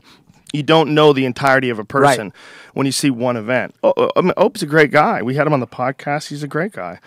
And I always credit you guys with being one of the reasons why I wanted to get into podcasting in the first place. It was because of doing your show. Because your show was the only show that I'd ever done where it was just there was no like rigid set of like, this is this Right. now, and then we're going to go to the wacky 5 at 5, and then there's Bob on the Chopper. There was nothing. Right. It was a hang. It was a complete total hang. Every time I've ever done it, whether it's with Burr or with, how many times have I done it? I've done it so many times Yeah. with so many different comics, with Rich, or I never got to do it with Patrice. The only thing I did with Patrice was when we did that thing in Vegas together, which was a lot of fun Oh, too. wow, yeah. That's how I got to hang with Patrice. It's the only time I really got to hang with him outside of like seeing him early on in the day when I didn't even know him. He was one of my favorite people, even though he was very dominating and would no one could out yap Patrice loudness. But he was so much fun to do radio with. Like he Yeah. was one of my favorite guys ever because to make him, like if you made him laugh, you knew you were funny. Yeah. He didn't give it to people for no reason. He didn't give pity bullshit. He was just too unconcerned with hurting people's feelings to do that. He didn't care. And one of my favorite things with him is I convinced him that Face Off was a shitty movie, and that's one of my favorite moments. It happened at K-Rock. It was John Travolta and Nick Cage. And Nick Cage, who he was arguing He against loved that? it. He loved it, and I fucking convinced. But it was a fun, friendly to watch him go like like to see him give in. Made me. It was one of my favorite moments of all time. In that, just to see this because he was such a giant of a guy intellectually. Like the greatest mistake people could make with Patrice was to think, he's a big, loud black guy. Patrice was a brilliant motherfucker and could outtalk almost anybody and could outlogic almost. So when you had moments like that, it was friendly. Right. It wasn't like an aggressive argument.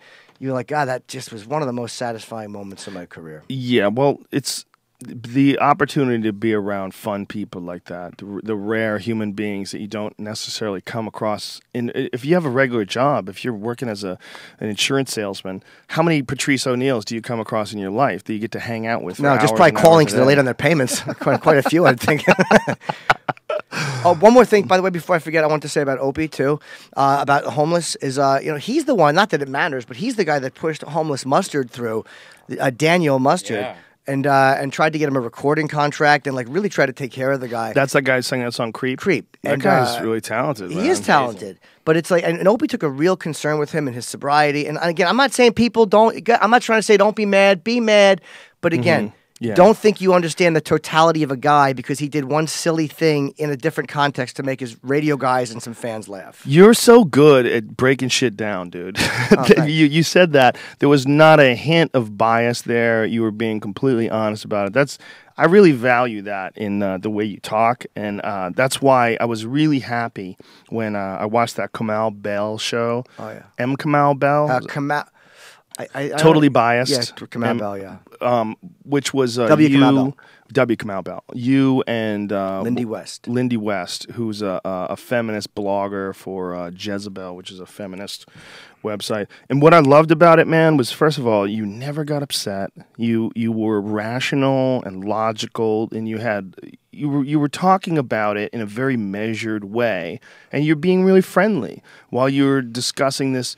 And, you know, in her defense, it's a very tricky subject to breach for a woman. And she was saying a lot of shit like comedy clubs are filled with rooms filled with angry men. And you didn't even flinch. You didn't go after her. You know, like she had like these digs about like, you know, you're allowed to just joke about it, but I'm allowed to tell you you're a dick. Yeah, You know? I didn't take it personally because I didn't think she hadn't. The blog wasn't about me. It was about a guy any guy making a dick joke or a rape joke, or certain rape jokes that put. And this is the tricky part of Lindy West because a lot of people would say she's for censorship, but she really wasn't. She didn't like the jokes that she thought minimalized the victim in a rape. Right. Now it's hard to logically say, well, yeah, minimalizing the victim of rape is a good thing. But you know what people forget? They went after Sam Morril. A lot of jokes are just misdirection. Who's Sam Morril? He's a comedian in New York who had done some like domestic violence jokes or whatever. But in a misdirection joke, you go for the most obvious or opposite thing. So that sometimes it is a violent. Yeah. Sometimes, like I did one joke, and this didn't come up in that show, but like I was talking about seeing a girl. Now, I don't know if she had a good time or was raped in a porta potty. I'm not going to go through the whole joke before, but those it was at a concert, an outdoor concert. So the two most opposite things I could think of. Mm-hmm. If I said I didn't know if she had a good time or not a very good time, who gives a shit? Fuck you. Exactly. Raped in a porta potty. You're painting a picture. Yeah. If I said I didn't know if she was beaten in a porta potty or raped in a porta potty, nobody would have laughed because they're too close. So the fact, I mean, I'm explaining this to the audience, not to you. Yes, right. The fact that you take two things that are such polar opposites, sometimes the polar opposite you land on for the joke is a horrible thing that minimalizes the victim. And every Catholic priest joke is somehow minimalizing the victim. Comedy does that, and I don't believe that it has to just be speaking truth to power. I think that's part of it. But I think that as long as your intention is genuinely to be funny and not to humiliate a person for real, I think it's allowable, and it has to be, because it gets to be too subjective after that. Well, it's an art form, and if you don't like that art form, I completely and totally understand that. Sure. You don't have to participate in the shows. You don't have to go. But when you're being like hypercritical about it and trying to get people to stop doing it, you're going to make it so that art form is not available.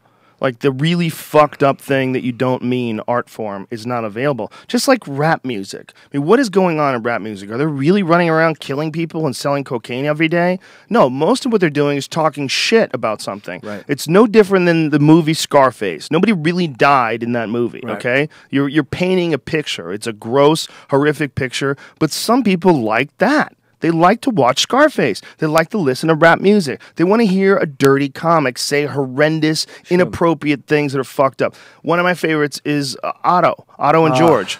He would say some of the most fucked up, ridiculous, over-the-top shit, but the reason why he did it is because that's like what shocks the shit out of you and makes you laugh when you least expect it. And it was like well-crafted on top of that. He made me laugh harder than anybody's ever made me laugh in a club we were doing in a pizzeria in Pennsylvania. And he said something, it was barbarism, and it made me. Because the imagery was such. It was such poetry that he flew off the top with, and it was awful. And have I ever told you the story? No. And it won't hold. Like if I say it now, it's not gonna be the greatest joke. But the beauty of it, we were in a pizzeria. It was an awful gig, and it was like we're like real pizzeria bench seats. It stunk. Right. And there was a bar next to it, and I'm watching. And Otto's just up there fucking struggling and hating it. And in the middle of this dirty act, the booker's girlfriend walks down the aisle with her 7-year-old son, which was so inappropriate. And everybody looked, and it just derails the show. And Otto just said, because everyone looked at this, so the puppet addressed it. Right. And said... isn't that cute? I'd like to grab him by the ankles and smash his skull onto a fucking sink. And it was a Caligula reference to the end of Caligula. And it made me the speed at which he put those words together and the violence attached to that. And the imagery of that, I've never laughed harder at anything anybody's ever said in a comedy club because I knew what had just happened. I immediately saw the end of Caligula where they grabbed the ankles and they smashed the fucking head into the steps. And I'm like, the genius to pull that out in this moment and word it that quickly. It was beauty. It was beauty, but it was a horrible Horrific. thing. And nobody laughed. Because, of course they didn't. This was a Philly pizzeria. Nobody understood how funny that was. Because if he had just said that and I hadn't seen Caligula, I might not have laughed as hard. But the fact that I immediately saw what he did with it, I wanted to hug him for that. I'm like, you brilliant, brilliant guy. He's a brilliant fuck, man. He's a very funny guy. And his style of comedy, much like Dice's style of comedy, is ridiculous, over the top, things they don't really mean. Like Dice has some bit about how a woman gets pregnant, and it's one of the most hilarious, ridiculous bits because it goes into like this medical or how you can make a gay kid. Like how, it's so fucking ridiculous. Yeah, idiocy. It's complete idiot, but it's hilarious. And for people to say that that's a homophobic joke or that's like, he doesn't mean a word he's saying. Do you understand? Yeah. This is like an art piece that you're watching. This is just a ridiculous, over-the-top art piece. And for you to say that it's not, for you to say that I shouldn't be enjoying it, well, then we have to go with a fine-tooth comb over virtually all of pop culture. Every song, we have to find out what the true meaning behind movies are, what's the implication on society, because it can't just be humor. It's a dumb way of looking at it because it's a joke. If it's a stand-up comedy show, it's a fucking joke. At least in that sense, there's no excuse. With a rap song, like, no, it's not a joke. Maybe he's being serious. With a movie, maybe they're trying to promote that lifestyle. Maybe that's real. It's a stand-up comedy show. The only reason why people are laughing is because it's a joke. Well, people do know that, but it's unfunny people attempting to influence. It's just people trying to influence what you say. It's like the same mentality, and I don't mean individually. Like, let's just say the same mentality that would target Dice or that would say, you should get in trouble for a gay joke are the exact same people who would stand up and defend Mapplethorpe. They're the same people who would defend Piss Christ and say that the National Endowment of the Arts should have paid for Piss Christ because who cares? Tell people what that is. It's the NEA, I think, paid for it. It was an artist who pissed into a jar and he put a crucifix in it and he called it Piss Christ. Now, I don't think that that's particularly clever, but it doesn't offend me on any level.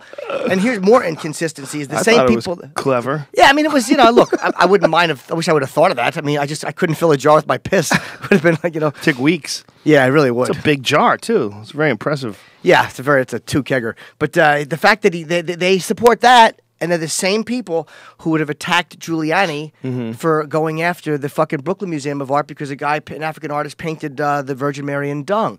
So they would call him a fascist for that. You don't understand art if you attack Mapplethorpe, and you don't understand art if you attack Piss Christ. However, if you attack a comic, well, that comic is insensitive, and he's saying something racially insensitive or gender insensitive, and he should be attacked. It's inconsistent, so you can't fucking respect it. You can't acknowledge any of it with respect. You have to leave room for art, and that sounds ridiculous when you're talking about dick jokes or any kind of jokes, but you have to leave room for art because that's what it is. It's just an art, and if you don't appreciate that style of art, it's no different than you deciding to go to a Metallica show and not liking the lyrics. Right. If you don't like it, you don't have to like it. There's Jody Mitchell's playing down the block. Go see that. Go see Sheryl Crow or go see Dave Matthews. There's a lot of variety out there, but at the end of the day, it's something that someone creates. And when Otto says, I'd like to pick him up by his fucking ankles and slam his head into a sink, and you're laughing, that means he delivered art to the person who likes that art. And I feel the same way when I saw Dice, or when I saw you in Austin. Same feeling. I enjoy ridiculous, over-the-top humor. It's one of my favorite things to watch. So when someone comes along and says you can't do jokes about violence against children because it's fucked up, yes, you can. Yes, you can. You can. Even if your kid had been killed. Unfortunately for you, this one hit home. Yeah. And it's not fun to you. But everybody else who doesn't have a kid that was killed by slamming their head into a sink, it becomes fun for them. And it sucks, but you can't just stop the art form because it's going to hit you. And that's one of the things that came up in that conversation with Lindy West? Lindy West, yeah. One of the things that came up in the conversation with her was that she was talking about rape jokes, and meanwhile, she had a photo on her Twitter of Jeff Goldblum, right, who was in Death Wish, who he enacted a really horrific rape scene. Yeah, barbaric rape scene, yeah. Scary, terrifying, no joke. There was no jokes involved. No. There was no hee ha ha, no double entendres. And yet, an actor doing that in that piece of art, somehow or another, is exonerated from the impact. And this idea that you should know that 1/3 of the audience, I think, is the current thing that they're enjoying banding about. When people talk about, I shouldn't say they're enjoying, I don't want to dismiss it, but the people who really believe this, believe that 1/3 of all women have been either sexually assaulted or raped. And there's people that dispute that, and it's a lot of it is based on a certain study from, I believe it was 1987, and there was a lot of questions that are very controversial in that study. Like they would say, have you ever had sex with someone and then regretted it, or we were coerced into having sex, and things along those lines. They called all of those rape. Sure. And so then I think their findings was like 1 in 5, but now people are saying it's 1 in 3.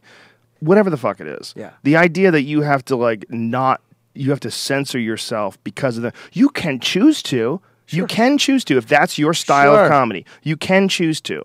But for you to get mad at someone who doesn't choose to, it's like, ooh, this is a slippery slope. And I know people don't think it's a slippery slope because you think it's all just about protecting people's feelings, especially victims' feelings. And I see your point, but at the end of the day, we're going to have to go over this whole motherfucker with a fine-tooth comb if you want to do that. You can't just single out stand-up comedy because it's coming from one person and not a giant movie where a woman gets assaulted and beaten or raped or whatever. I mean, all of it has to be looked at. You have to look at the whole thing. See, I also feel like I give myself the same credit I give the audience. Like, I really do. And it's like we all say we want to just treat people like you want to be treated. Well, I treat the audience with the same level of intellectual respect that I want. And I went and saw Joan Rivers, and it's the edgiest set I've ever seen a comic do. And I mean, this is a few years ago at the Cutting Room in New York. She's doing 9/11 jokes. I mean, fucking brutal. And I literally wanted to cry at the end of it because I'm like, that is what we should be doing. It is taking everything horrible that we experience, and I mean horrible, and making a room full of people laugh about it. And when we walked out of there, my feelings about 9/11 had not changed. My feelings about rape, my feelings about AIDS. Not one thing she said made me value those real experiences less. Not one thing she said made me devalue anything, made me lose respect for the horror of 9/11. Nothing changed for me other than I was able to temporarily laugh at something that I knew was awful.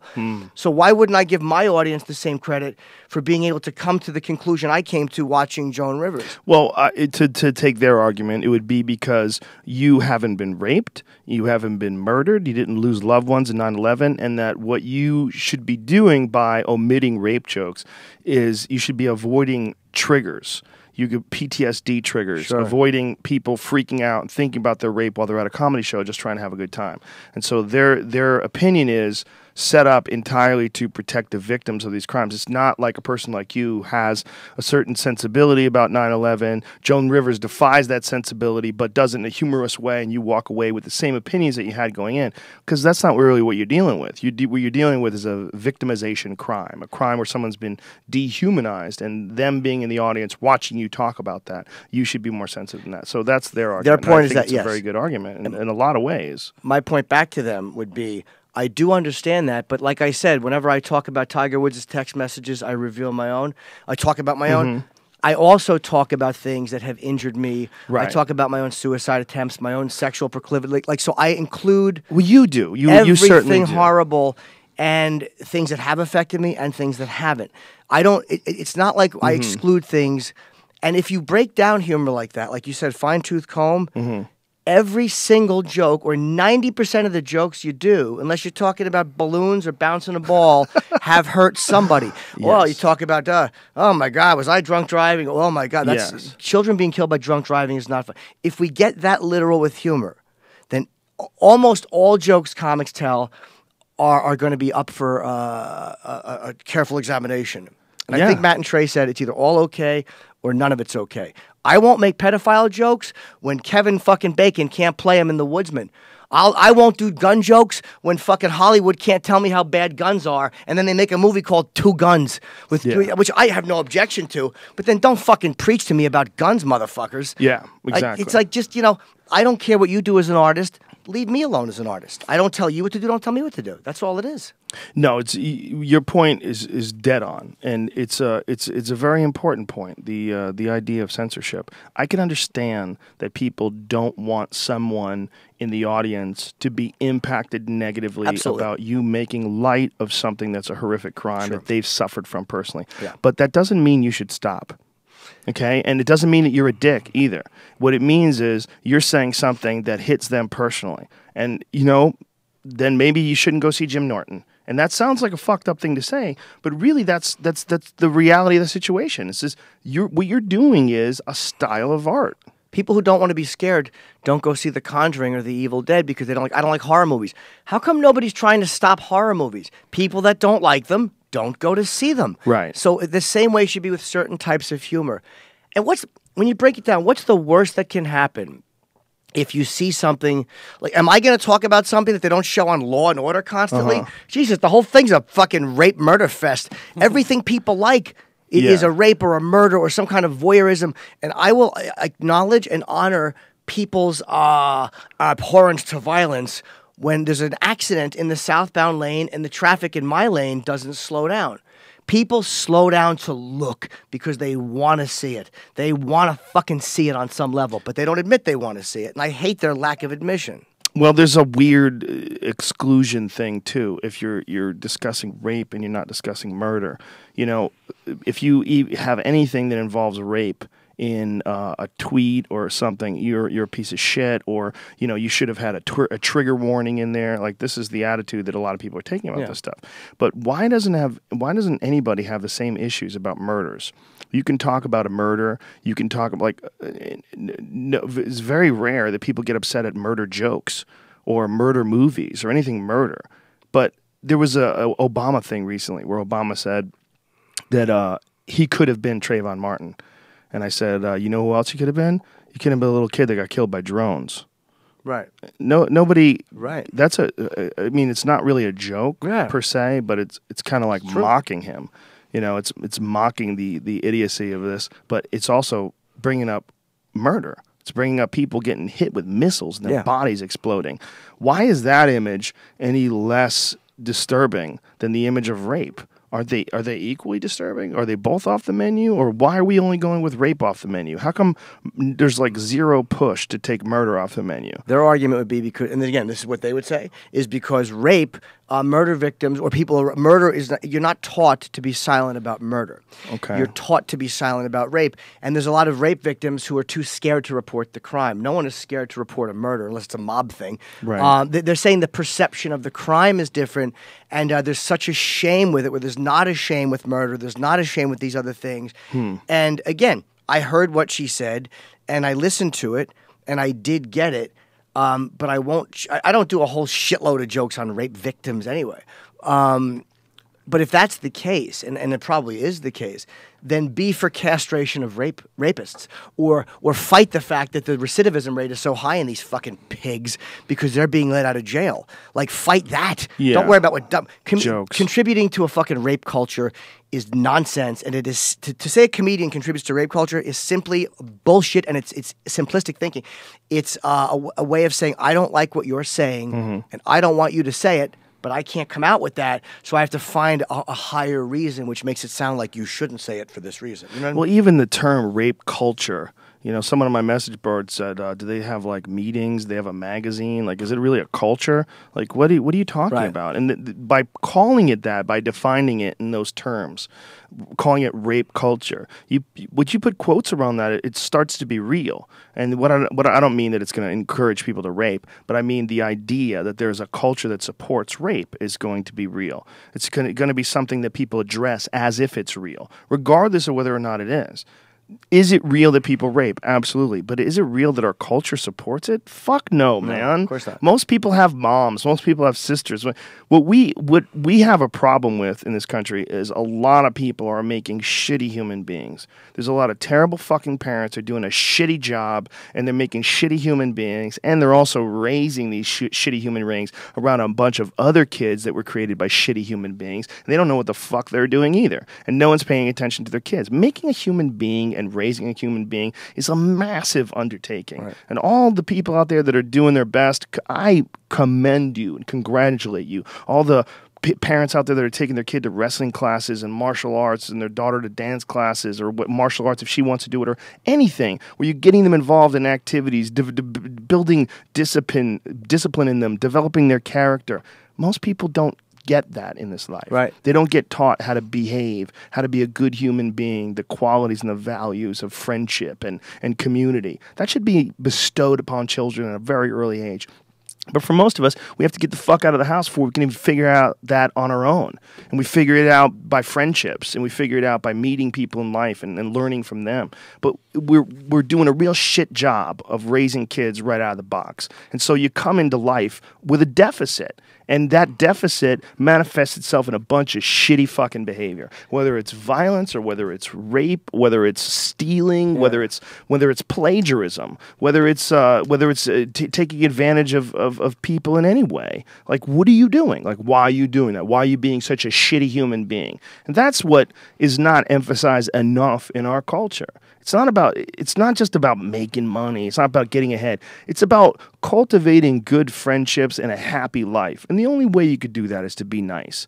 Those motherfuckers that are ruthless businessmen, those guys are all depressed. Yeah. They're all a bunch of fucking crazy assholes, taking Ambien to go to sleep, Yeah. abusing hookers. Nothing.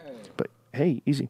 You know what I'm talking about? Yeah, I mean, most of them need their throats cut. Like, honestly, I think that would change a little bit if we dragged a few of those business guys, not all of them, but a few of them into the street and killed them in the street. I think that they would stop stealing people's money. Yeah, there's a Dude, I'm sorry, certain... do I have time to piss? I'm going to piss my pants. Go piss your sorry, pants. I'm literally... Go piss out of your pants. Yeah, I'll be right back. I have to piss. Those just- radio I guys like to aren't play a used to doing game. the commercials. And Yeah, these pussies. You got your little 15-minute radio bladder. Yeah, we're used to holding it for 3 hours while drinking C2O coconut juice. That's right, C2O coconut juice. People say, Joe Rogan, why do you drink C2O? I'll tell you why. This is not a commercial. They don't pay me anything, but they send me coconut juice. It's really good because it's from Thai coconuts. A lot of you have had coconut juice, and you're like, oh my God, this stuff tastes like ass. You're right. A lot of it tastes like ass.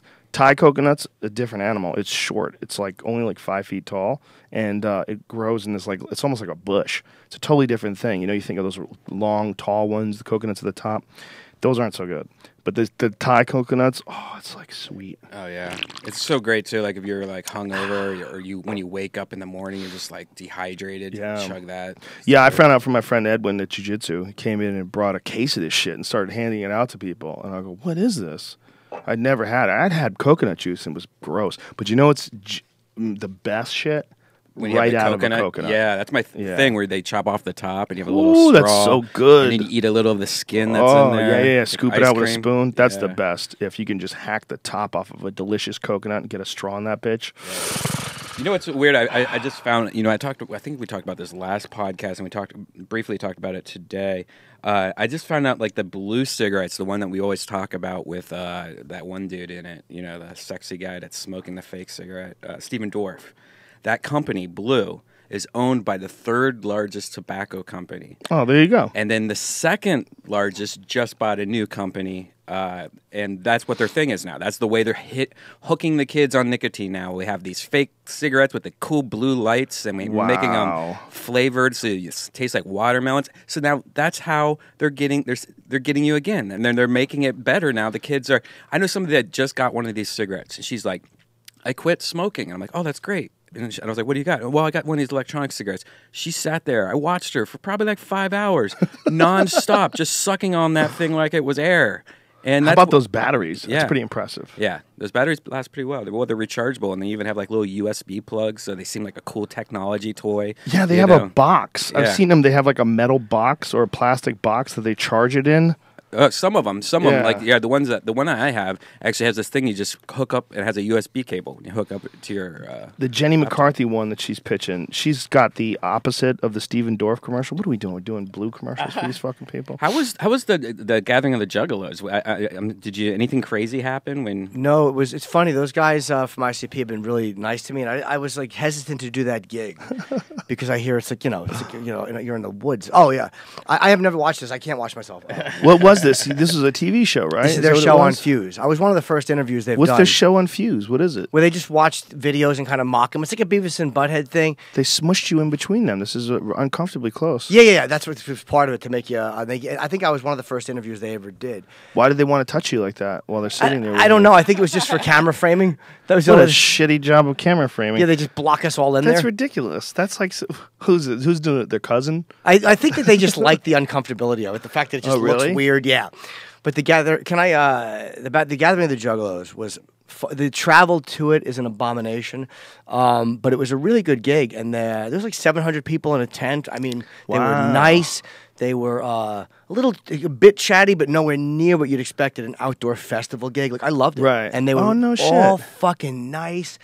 One of my favorite porn girls was there because she's a big fan of them, and I got to see. Who's her your favorite naked. porn girl? Well, she's one of them. Her name is Pepper Kester. Yeah, You go You deep. like Pepper He goes Kester? deep to the bottom of the obscure porn star. she has the list. like- redhead, right? Yeah, really big pussy lips. Yes. I want to wear her pussy on my fucking nose. Like And she goggles. was there? She was there? She's a big fan of them, yeah.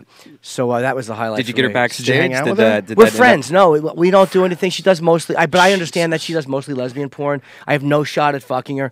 But I still like. I genuinely like her. Like she's cool. So there'll be no sexual. And she doesn't mind you beating off thinking about her. Oh no, she's fine with it. I'm trying to work her up where I can walk behind her and beat off. Has she been listening to O&A about you talking about her? Has she said anything about that? 'Cause- People tweet her and she's happy that we do. But I've had dinner with her once, and again, Really? yeah. But I knew it was just going to be a hang, and she was Right. actually really nice. So Oh, that's cool. Can I plug my special? Fuck yeah. I've been forgetting to Hey, plug it. go ahead. I'm gonna take a leak. Go ahead. Plug away. It's called American Degenerate, and it premieres on Epix on this month, August the 23rd. And I'm looking all over. What an unprofessional! How about looking at the camera? Am I looking at the wrong one? Yeah, here there's the. Oh, they're piece showing of me it. talking. Yeah. What? And it's August 23rd. It's on Epix. And if you don't have Epix, it's epixhd.com. And you can get a free, like a trial subscription. So whether or not you want to keep Epix is up to you. But get the trial subscription online, and then you can watch it whenever you want. But I'm actually really happy with it. Is this something that you're going to eventually, like, do you own this? So I that do own it. eventually you can, like, sell it? I will, Or- yeah. Yeah, cool. But I want people to go and to see it there because Epix gave me money to do it, and they artistically got out of my way. They're amazing as far as for a comedian. The only thing you could do better than with them as a network is just do it and shoot it yourself and put it on your own TV because they're very, very good about leaving you alone, which is all a comedian wants, is to be left the fuck alone from a network. I know that Sam Roberts is in town right now. Are you guys going to get to hook up and do anything when I think he's coming in tonight? I probably won't see him. I'm just too busy. I'm doing a bunch of shit today and a bunch of shit tomorrow, and then I go home and Wednesday. I'm very, very busy every day. But I came out and I wanted to, because it'll be on Netflix in like 8 months. Right. But I legitimately wanted to do promo for this network because they've taken good care of me. And you don't get many people like that anymore that give you the fucking freedom, because every network person wants to get their hands in your business. Right. And they don't do that. What for you and your special? For Epix, yeah, they've been really good about it, man. And the opening, they were a little I got an opening, which I was really happy. Like I got someone special for my opening, and they were a little like, but it wound up working out, and they left me alone, and they were happy with it. Who's on your opening? I don't want to say. I'll show Okay. it. I'll show it to to you. me. I have to Okay, don't email it to say. you. It's a secret, Jimmy. It is, and I should because last year I had Ozzy do it, and Ozzy and Sharon both tweeted it. Like they really helped me out. Oh, that's awesome. But this one, Jonathan, if you're listening, could you email it to me, and I'll email it to Joe because I have not no one has seen it. There's like 4 people that have seen it. Oh, okay. I don't mean like that's a big special secret. Nobody only- gives a fuck. But I mean, I just haven't shown it. I understand. You don't want to let out this secret. You got a secret. You crafted something. You put Yeah. together a little secret. But I'm going to use it to promote the specials. It's nice that Epix is not fucking with you and they're letting you do whatever you want. That's the only way to do it. I tried before I ever did my first Comedy Central special. Well, it was on Spike first, actually, and then it was on Comedy Central. But before that, there was a round I went where they went over some of my material, and then they're like, "No, you Right. can't say this. No, you can't say that. This is no good. You can't even beep that out." Like this, it got to be like, "All right, we can't do this." It's too frustrating to have to have all that stuff. They didn't have any content issue. Like as long as you're not slandering somebody or libel, whichever is the spoken word.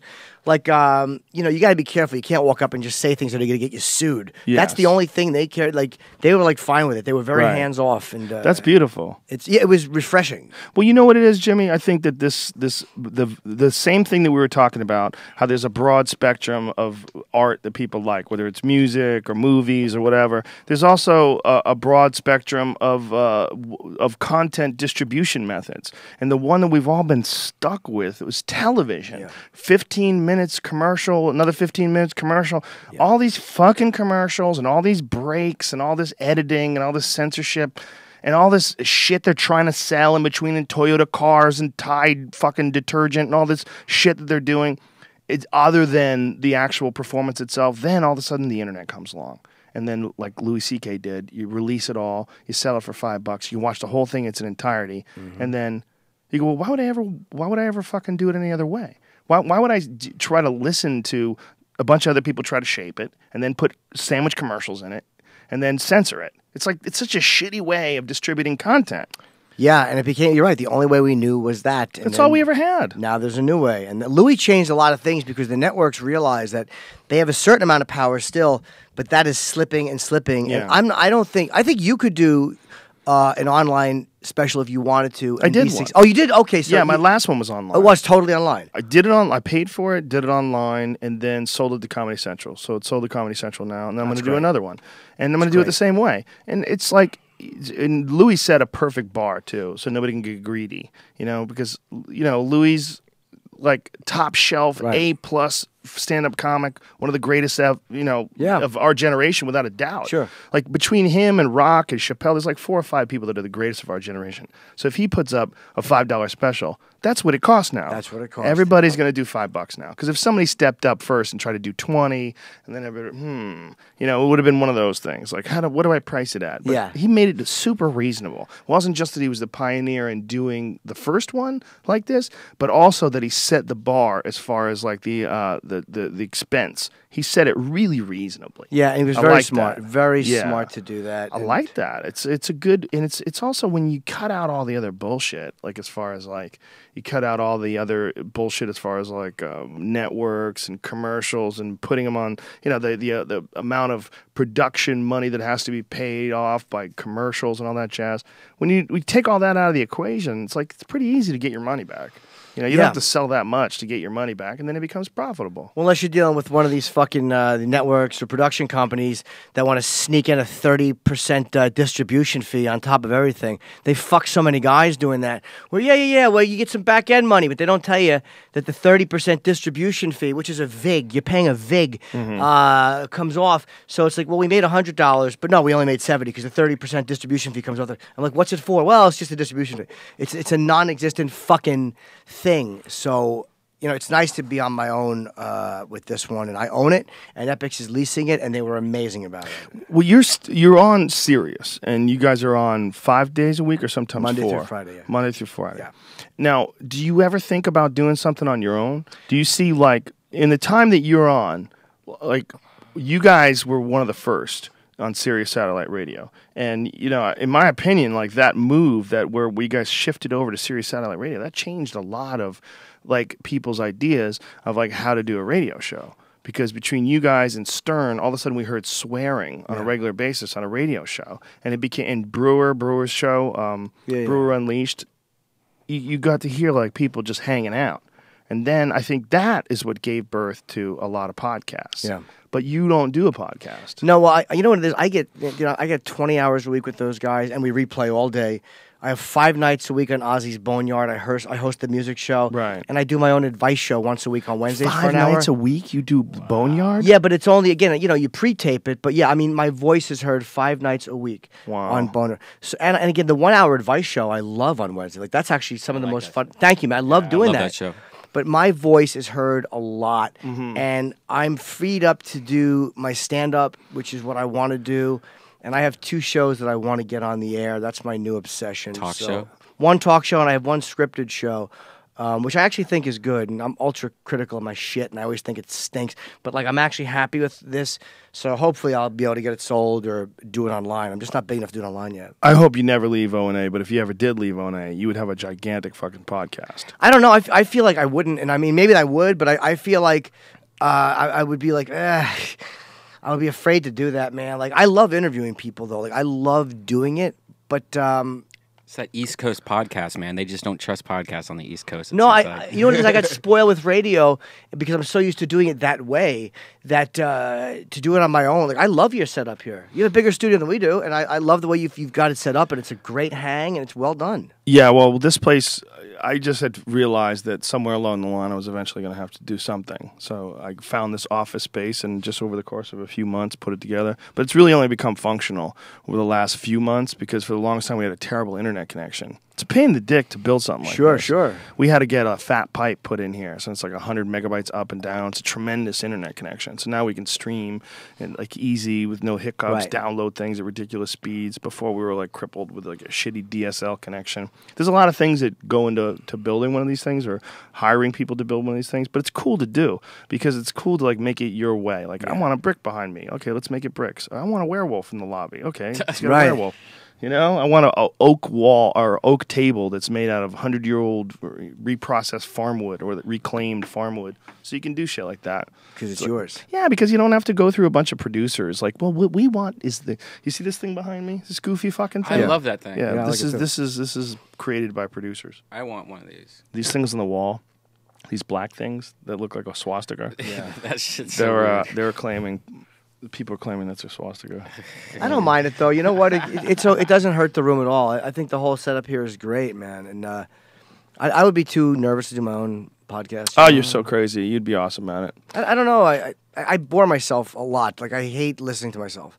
Unless I'm doing Uncle Paul, then it doesn't sound like me at all. Then I can listen to it. Well, that is the problem with doing like a lot of hours, right? You do a lot of hours on the radio, and after a while, you're like, God damn it, I don't have. I think that sometimes we do 3 in a week. We do 3-hour shows Yeah. in a week. We've I'll be done like, 5. yeah, we have.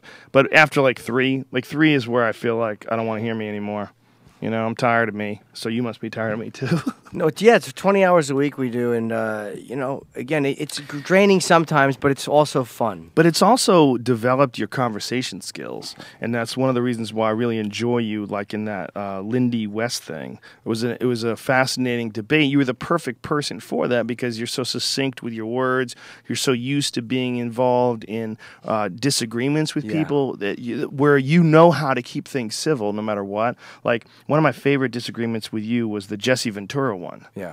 Where Jesse Ventura got all dicky with you. Yeah. And he tried to get abusive. He put his hand on you. Yeah. He tried to bully you a little bit. And yeah. you called him out on it. It was really interesting. Yeah, it's weird. Like, I'm much more likely, like you said, you don't like to see weak people. I don't like it either. Like, I'm much more likely to argue with a guy who could throw me through a wall. Yeah. And it's not a little man complex. It's just, I don't like when Paris Hilton was in, she was not a good guest. She was a vapid jizzbag. I hated her.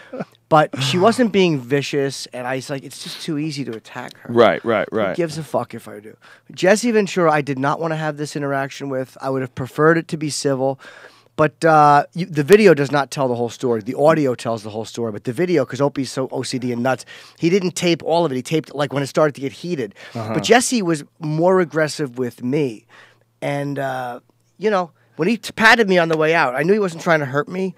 But again, the way for me to equal him was to pat him, and he was fucking You don't want to steamed. go back that far. You don't want to go back that far with Kennedy. We can't go back that far in Vietnam. You said to me that we're those guys. No, who said, because this happened in 2004, pal, so we're not going back that far. You said we send our guys off to war without giving a shit, and I'm telling We you do. that's not true. Yes, I'm not. it is. I Yes, it agree is. with you. When did you go to war? I've never been in the military. There you go, so you don't know. But I say pull them out of every. So because I've never been in the military, when we are attacked by I feel a nation, we should not. It should be proven first. I feel we proved it. You feel we didn't. You also feel that fucking Bush was behind 9/11. So we're always going to disagree. Hey, don't put fucking words in my mouth. You feel that the U.S. government was behind it. How and is Bush that was at the from? head of the I US didn't government. say that. Who do you think I just behind said. it? I just Our said. government's covering it up. We have not been told the truth. So you feel that Well, Bush? okay, wait a minute. All right, if you'll calm down a moment. You're yelling. You said the I'm F not word. yelling. You're the governor. I'm only talking your language so you'll understand. No, you shouldn't bring you down to my level. Bring me up to yours. You know, I want to all right, solve what you let said. me about, I answer wanna this solve what you question. said. No, I want to solve what you said about. You know, if making you're not going to let me talk, I'm out the door. You've been talking the whole time. All you do is yell over people, and you don't want to address point by point. You act like we say, send our boys to war, fuck them. We've never said that. I agree with you. But I want to pull them out of Germany. I want to pull them everywhere. The U.S. military should never be dying for other countries. I don't care Korea. what happens. Get 'em out. Fuck them. I don't care if Kim Jong-il takes this out. That's not my business. I just think that if we are attacked, we have the right to want our military to respond. So that's not some warmonger saying, fuck the boys, send them over. That's what I wanted to address. And he's just Jesse sitting there. just Yeah, he's sulking. sits and looks at Jimmy Why? awkwardly. That was a fair point I just made. You were wrong when you said that. I don't know. I didn't listen. You just talk over everybody. Holy, you're a big guy and you talk I loud. talked over you. Yes, You're you. just now yelling at me because I'm not talking. I'm not yelling at you. I'm just yelling about your point. You accused us of something, so it's not No, I fair. didn't accuse him. Sure you did. You guys are just full of shit. You're You're an interesting guy, Jimmy, because you're a liberal in a lot of ways, but you're also conservative in a lot of ways. What is that? Oh, thank you, John. Okay. You're very conservative and right wing in a lot of ways. Certain but you're ways, also yeah. very liberal. Like, do you still do you hear what you're saying in this, and you Oh, still yeah. stand by what you're saying? About pulling our government, our military out of everywhere? Yeah. Absolutely. You think- Fuck the rest of the world. Wow. Fuck Egypt. I'm sick of giving them money when people here don't eat. Yeah, I'm tired of us fucking telling everybody else how to live their lives, and we don't do it. We tell people, don't do this, don't do that, and meanwhile, if two guys want to get married, they can't. If we were not full of shit and we were consistent, I'd be fine with it. Right. I just think that the rest of the world, fuck them. But do you really believe that we were attacked by a country? I You were believe. talking about sending troops into other countries. Well, I meant Afghanistan, not Iraq. Right. But did you think we were attacked by Afghanistan? No, but what I meant by that, and this was more to this, was the fact that the Taliban held bin Laden and shielded bin Laden and refused to give him to us. Was what I felt happened, and I felt that they were complicit in allowing him to operate there.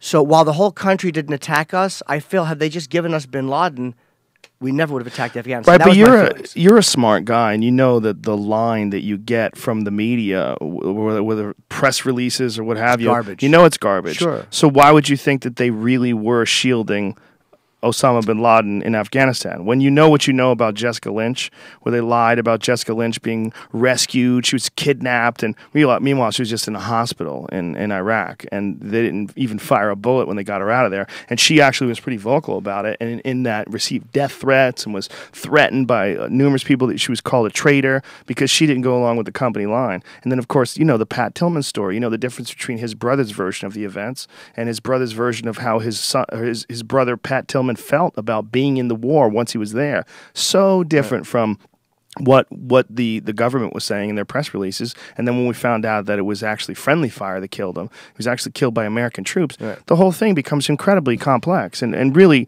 fucked up. And you're realizing that someone's lying to you and they're painting a bad picture. So why would you assume that they're telling you the truth about Osama bin Laden being hid by the Taliban in Afghanistan? In that case, I believed it. Mm-hmm. But At the time, you did? Yeah, or? and I still think the Taliban knew he was there and was happy he was there. You But know I don't blame them. They're religious fanatics. He's a religious. I get it. I get Have the you connection. you ever talked? I'm sorry to interrupt you, but have you ever talked to special forces guys? I know you talk to a lot of those guys. Like you have them on your podcast. Like you had that. we had Chris Kyle on. Yeah, sure, the guy who was killed. Yeah. Yeah. Will you ever talk to them about Osama bin Laden? Yeah, we have, sure. A lot of them don't think that guy was even alive. They think he had been dead a long time ago, and that they just decided to use it as a good time to say they got him. And that Benazir Bhutto, that woman that was killed in an explosion. Remember that? No, Is that her name? Was she the one who was shot, killed by Who was the woman that was killed? She was president, or she was running for president? Oh, Is that God no. damn. I wish I knew. I'm such a fucking idiot when it comes to foreign policy. Killed. Anyway, she said, whoever this woman was, she said that, yeah, that's it, Benazir Bhutto. She was killed in 2007. She said that she went to his funeral. I mean, she was a prime minister of Pakistan in 2 consecutive terms, non-consecutive terms. Was she shot though? Was it a I think it was suicide a bombing? bomb. Oh, okay. Yeah.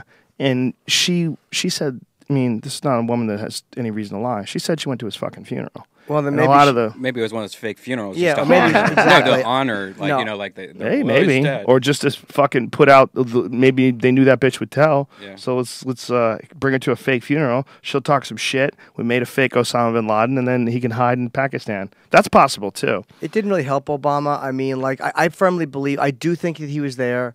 And I do think that they just caught him the way they said. I don't believe everything the government tells me at all. But in this particular case, it makes sense to me, and it's not that difficult a stretch for me to make that he was holed up there, and they finally got him. It took 10 fucking years, man. Like, I don't see the government being patient enough, or anybody not wanting to grab. Like Bush was getting slaughtered in the polls.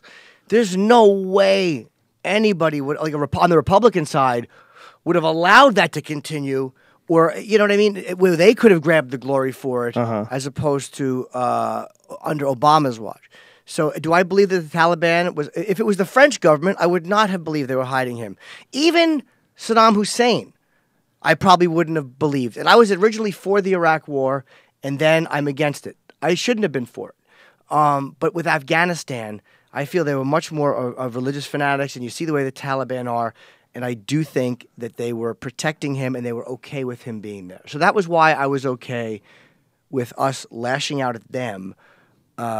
Iraq was a mistake, and I wish we hadn't gone there because I think that most of the Iraq people don't give a fuck about us, and I don't think American lives should be shed over that shit. Like, I believe in get them out of Germany, too. Why are we in fucking Germany? It's a waste of money. Yeah, but do you think that we're really in Iraq for the Iraq people? No. No. Of course not. We're in Iraq to make some money. They're in Iraq to control oil. Then we should say that. Most likely, right? Then yeah, we well, you should can't say say that because nobody's going to agree to go to war then. I mean, that's been the strategy from the beginning of time. That's what Eisenhower warned people about when he was leaving office. That's what people have always said. I mean, did you ever read that Smedley Butler thing he wrote? He was a general in like 1935. He wrote War I think is we a- both know I haven't. It's kind of a famous piece. It's called War is a Racket. And he wrote this whole thing about his entire career in the military being a racket. And it was all about money, about bankers and about oil companies and about all these different things where he thought he was doing one thing, but he was really just protecting the interests of these gigantic institutions. And when you read it, it's really hard to read because it's hard to wrap your head around the fact that this was 1930 something. And it's the same now. It's the same way now, almost 100 years later, 80 fucking years later. And it's basically the same. You know, I agree with a lot more of that than I would have 5 or 6 years ago. What's changed? Just you know, guys like Bernie Madoff and all of these. It's just growing up a little bit more, or looking at things differently, or reading more about. You know, just whatever changes in opinion and over time. Right. I'm never afraid of looking back and going, oh, I should have thought another way on that. Right. I don't have. That's why I don't. Again, I don't try to convince an audience that I'm right. I'm just honest about my opinion. Yeah, we and all you bat are. 500. Well, you're brave with your opinions too, which is important. You know, if you really believe it, you have a reason for believing it, and you're willing to talk about it. You know, I think that's a rare thing. People don't want to do that. They don't want to take chances with controversial subjects. It's a very controversial subject to defend war or even to criticize war. It's controversial. It's like, you know, it becomes a topic of heated discussion always. I feel like with the Afghan government, again, if I found out that they weren't shielding bin Laden, I'd say, oh, God, I was wrong about that. Well, did you really find out about the Afghan government is that we pay the brother of Karzai by the CIA. He's a drug dealer. The CIA's been paying him for almost a fucking decade or something crazy like that. Have you interviewed Saad Messeni? No. He's a buddy of Jonathan's. Oh, he knows everything about it. He's from Afghanistan. Oh, yeah? What does he do? He runs Moby. He's like the Rupert Murdoch of Afghanistan. What's Moby? It's a media company. He's a TV station there. Saad knows in Afghanistan. Oh, yeah, he knows everything about Afghanistan. Oh my God! And he could tell you about the Taliban because he's communicated with them. He knows right. them. and he's a guy you would love to have on the show. He's a great guest. And That sounds really, awesome. really bright guy. He would be able to answer that question very well, and he would be very accurate in whatever he said because he knows those guys. You know what my favorite story about Afghanistan is? How they talked the Taliban into giving up the position, or how they talked the warlords, the local guys, into giving up the position for the Taliban. You know how they do Viagra. it. Viagra, yes. They give them Viagra. They're like, guns? I don't need guns. Pussy, I have 20 wives. Then I cannot even get it up. Yeah. And then they're like, oh, okay, we got you. we got what you need here, son. All of a sudden, these old dudes are just naked with perpetual hard-ons, just running these harems that they have up there. What a barbaric way of living life they have. I mean, they have these. What a lot of people don't realize about Afghanistan is, if you watch documentaries on it or talk to people that have been there, it really is like it's frozen in time. Like there's people that are warlords and they control segments of the land, and then they're bordered by other warlords. And these guys have like 20 wives, and it's a weird, wacky sort of a way of life. 15th century, it feels. Yeah. 14th century. I don't relate to it at all. And again, I don't think we should be over there interacting. I just don't. Not that we should never have interaction with the countries, but the fact that we try to throw our ideas into other people's business. Yeah. Like, I don't care what North Korea does. It's nothing to do with me. All that money we waste on fucking other countries should be spent on American citizens. And if we want Obamacare, fine, let's take care of everybody. Take that $1 billion you're giving to Egypt and then fucking give it back to the American people. Like, give people here who have their fucking pensions taken away, give them that $1 billion. Like, we waste so much money. And I think that, like you said, the asterisk with that should be, if anybody attacks us physically, our response should be embarrassing bad. Like, it should be embarrassingly strong and devastating. So I think that should be the thing. Like, you do what you want, but if you come into our yard, we will blast you out of existence. Well, I think that as Which a is very stand-up, childish, by the way, I'm sure. Yeah. Well, I'm childish in a lot of ways too, but as a stand-up comedian, I think it's ridiculous for me to try to even attempt to understand what it must be like to running foreign policy. Yeah. Just to say that. Sure. But if you look at the entirety of the situation, you would see that I would think that there's probably a benefit in giving a lot of people money, because they make you they're indebted to you. Those people are indebted to you, and then you can kind of do things. Sure. You can put bases over there. You can extract resources. You can do all the shit the United States does. Sure. And we can't do all that if we don't give them money. And if we don't give them money, and then they all start fucking forming their own organizations, then it's not one world power anymore like it is now. Right. Like, the reason why one world power works is because we put the whole world into sort of a perpetual welfare state, where the whole world relies on the United States either for military support or from financial support or something. And by doing that, you kind of it's a terrible way of looking at it, but the reality is, when you have these countries that are indebted to you, those countries kind of owe you. You can get them to do shit and stay calm, and they don't try to take over the world. You know, they owe a fuckload of money. You have military bases there, and you keep things on that level. Right. And when you tell people how many bases the United States has in other countries, most people have no idea. There's more than 100 different countries in the world that have United States military presence. Like, when you hear about that, you go, wait a minute, what? Yeah, and this is what I love about us. And again, I love America. I really do, and I do think we're in a great country. I mean, they talk about American exceptionalism, and I believe a lot of it, and some of it I think is a bit overblown. But I have patriotism and pride, and this is not about me, oh, fuck America at all. I just hate because the same mentality that do as I say, not as I do shit trickles down into our daily lives and eventually affects us as comics and performers, because people feel comfortable being self-righteous or duplicitous, and it makes me fucking crazy. But like, we're belly aching about Snowden. What the fuck do we think the Soviets are going to do? We have had our door open to Soviet defectors forever. Right. And we cry that they're keeping him? Of course they should keep him. I don't blame the Soviets for not giving him back. We're going to huff and fucking puff when all we've done is say, hey, if you're a defector, come on over. We'll take care of you. And we should do that. Not only that, do you know what the reason, like the critical boiling point was, where they decided to accept his acceptance for his Application for asylum? Thank you. couldn't stumble through that quick enough. The United States was criticizing Russia for trying to silence political dissent. They were literally had the balls to criticize Russia for silencing political dissent while the biggest whistleblower in the history of our country is sitting in their airport. And they were like, really? Like, are you guys that fucking deft? Are you that fucking dumb? It's not deft, it's daft, right? We are, though. Whatever the word is. Yeah, we are. Are you guys that arrogant that you think that you can criticize us while we're holding the guy that fucking released all those documents that proved that you guys are lying twats? Yeah. And then the government, I mean, Obama went on the Tonight Show with Jay Leno and was lying about it. Wasn't telling the truth about releasing the...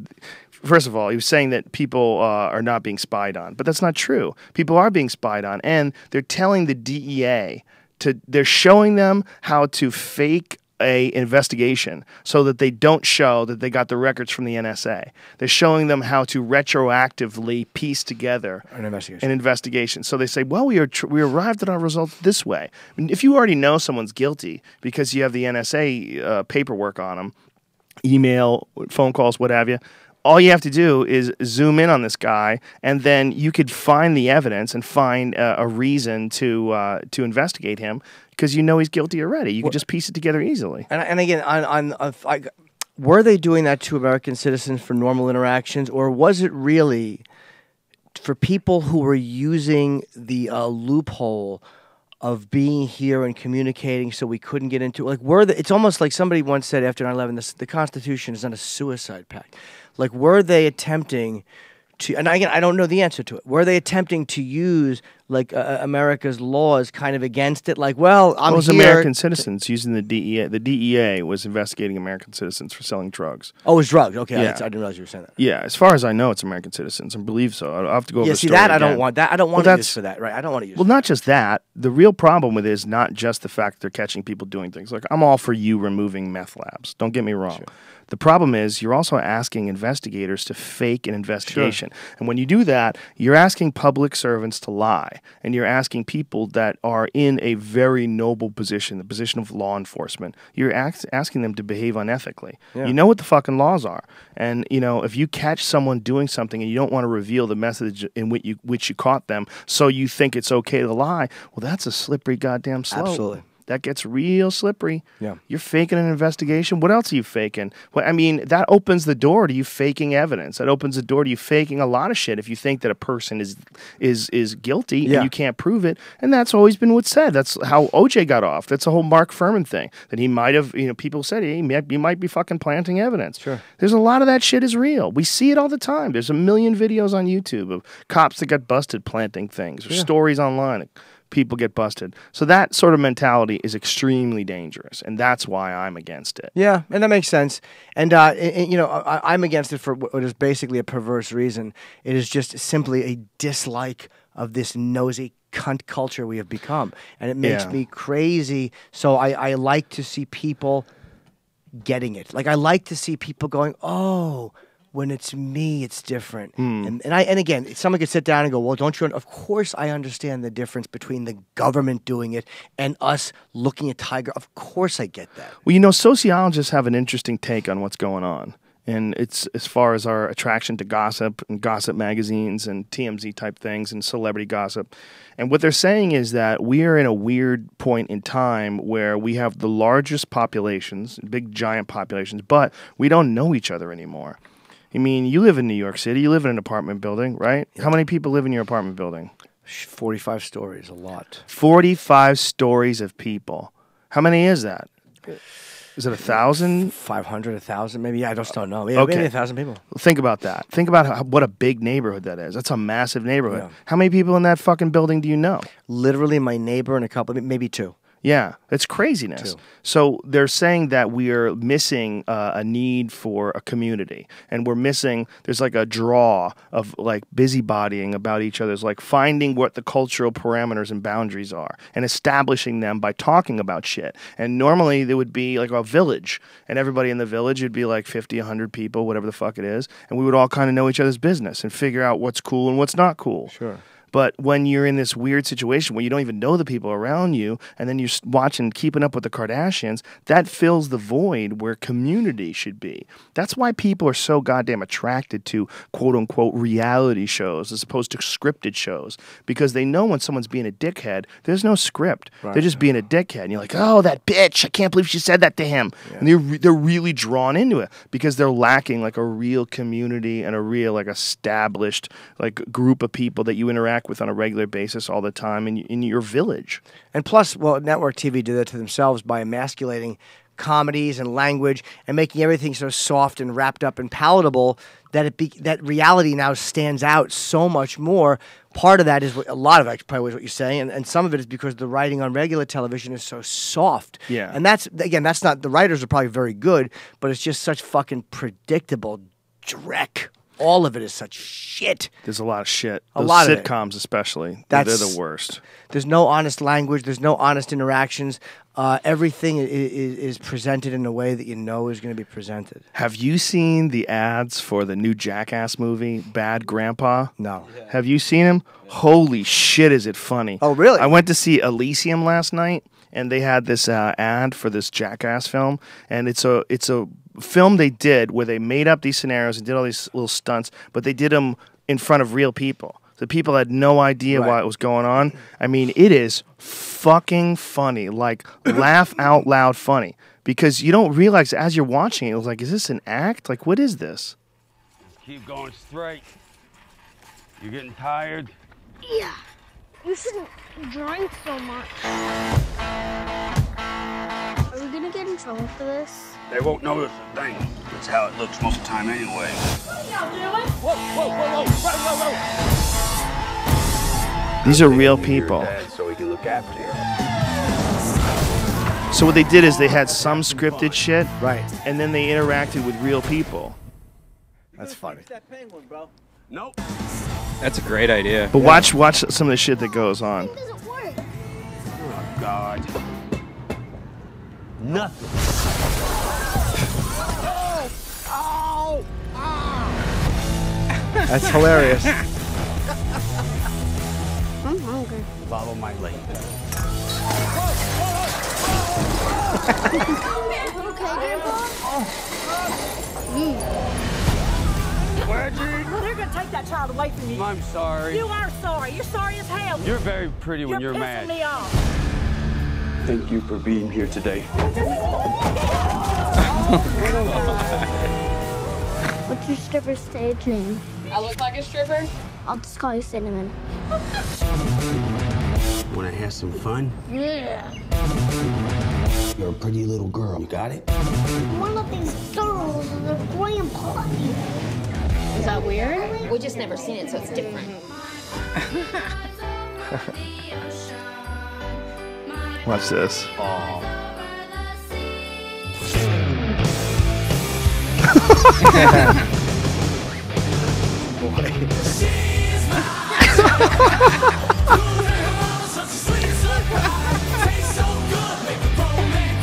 I don't want to tell people who are listening to this what's happening, because I could probably get in trouble for describing it. Look at the grandpa with the cash! Made it rain. It's fucking funny. I don't want to say anything. Watch it on YouTube. Watch the... That's awesome. I didn't know about... But what they did was, instead of making just another...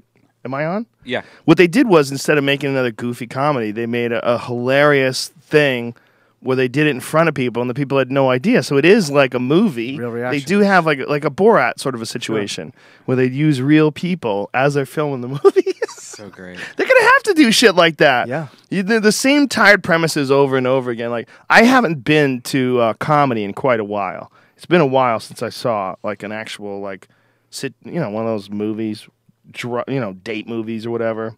I don't care. I know what's gonna happen. Yeah. You're both gonna get together in the end, and everything's gonna be funny, and yay, haha.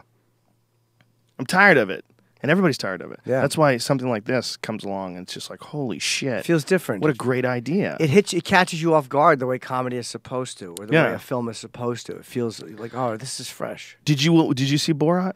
I never saw it. I saw parts of it. I'll tell you. Oh wait, no wait. How dare you? I did see a lot of it. I didn't love it. I'll tell you why. What? I'll tell you why. Because I love the Ali G show so much. I didn't like the parts if it were scripted. I liked the Ali G show where I believe it was all real people. And Right. I didn't like the fact that a lot of it was scripted in Borat. But I didn't think it stunk. It just I didn't really do much for me. But they kind of had to do that. Yeah, I'm no? sure they To, did. like, to Yeah, get yeah. It was. There was some very funny moments when he brings the bag of shit down. Like there was a lot of stuff that really made me laugh. Yeah. Yeah, no, it was amazing, man. I love that kind of comedy more than anything. His show, the Ali G show, there's a lot of people today that don't even know that movie. I wonder if he's like going into hiding so that he can do it again.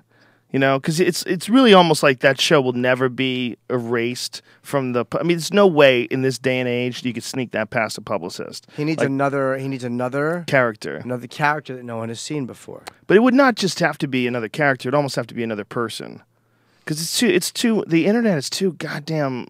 There's too much information about. Well, you shoot them all those first. things. You shoot them all first. You shoot them all and then you show them. You don't shoot them week to week. You could definitely do that. Yeah, you'd have to do like one season, right? I know a lot about TV production, considering I can't get shit on the air, don't I? It's amazing. Fucking pontificating idiot. Well, you were in Lucky Louie. I was, yes.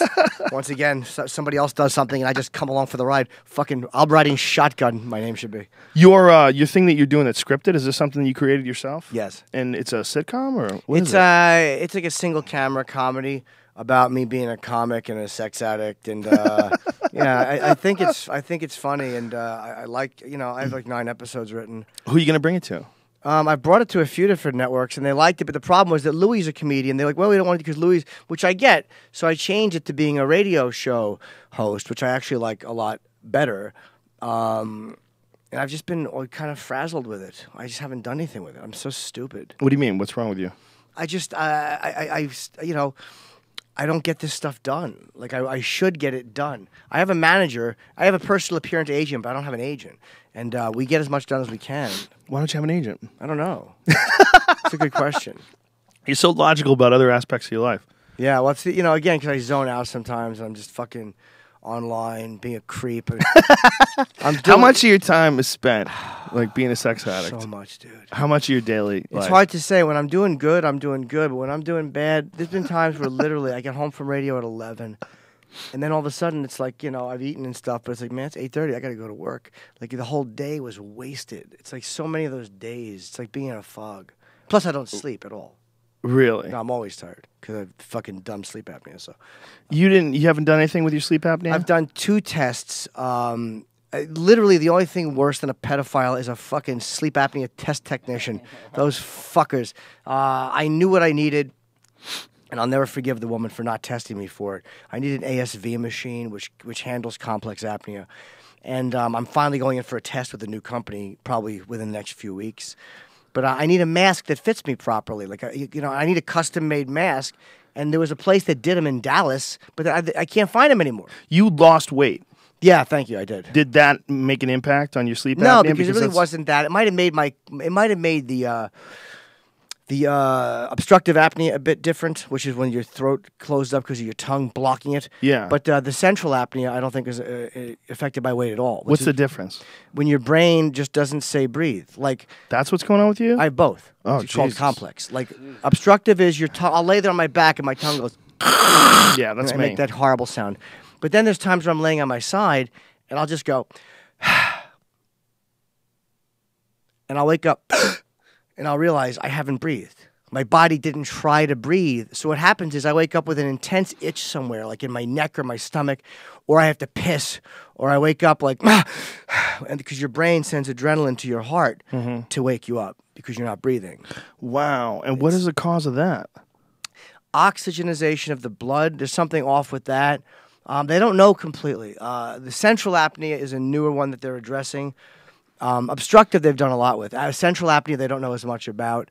And the masks are okay, but it's hard to find a mask that you're totally comfortable with. You know, because for the ASV machine is a very advanced machine, and it monitors your breathing. And when I'm not attempting to take a breath, it will do it for me, and it will force the air in. Whereas most CPAP machines just are patterned. Shh, shh, shh. So they're kind of patterning your breathing just to keep your throat open so your tongue doesn't block it. But the breathing, so this ASV machine has to do that, and it has to calculate when your brain isn't trying to breathe. It's a really fucking weird frustrating situation because I'm an insomniac anyway, so I can't fall asleep with the mask.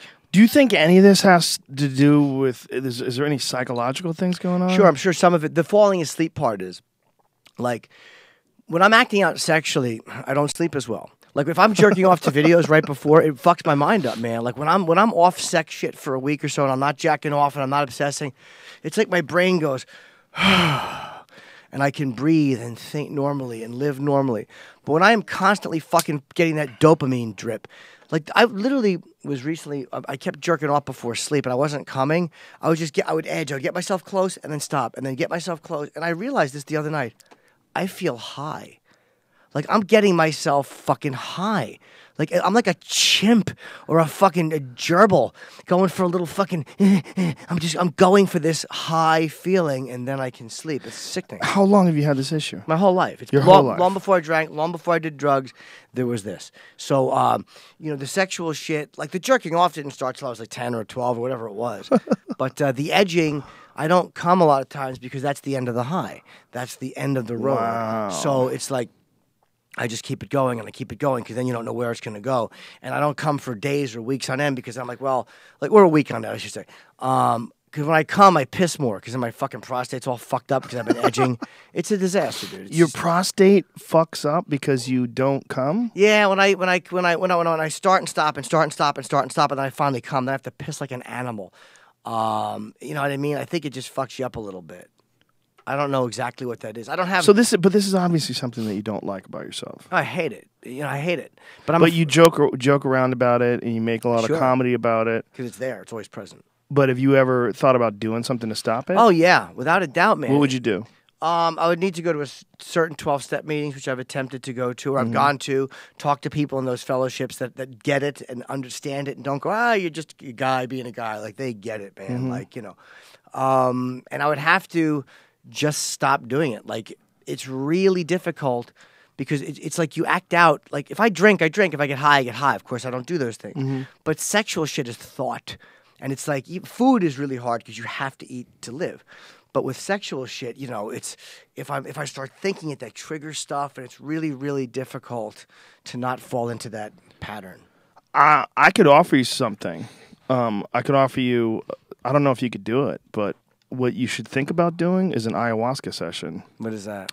Ayahuasca is a shamanic session in Peru. Usually they do it in Peru or Brazil. You could do it in America, but it's not legal.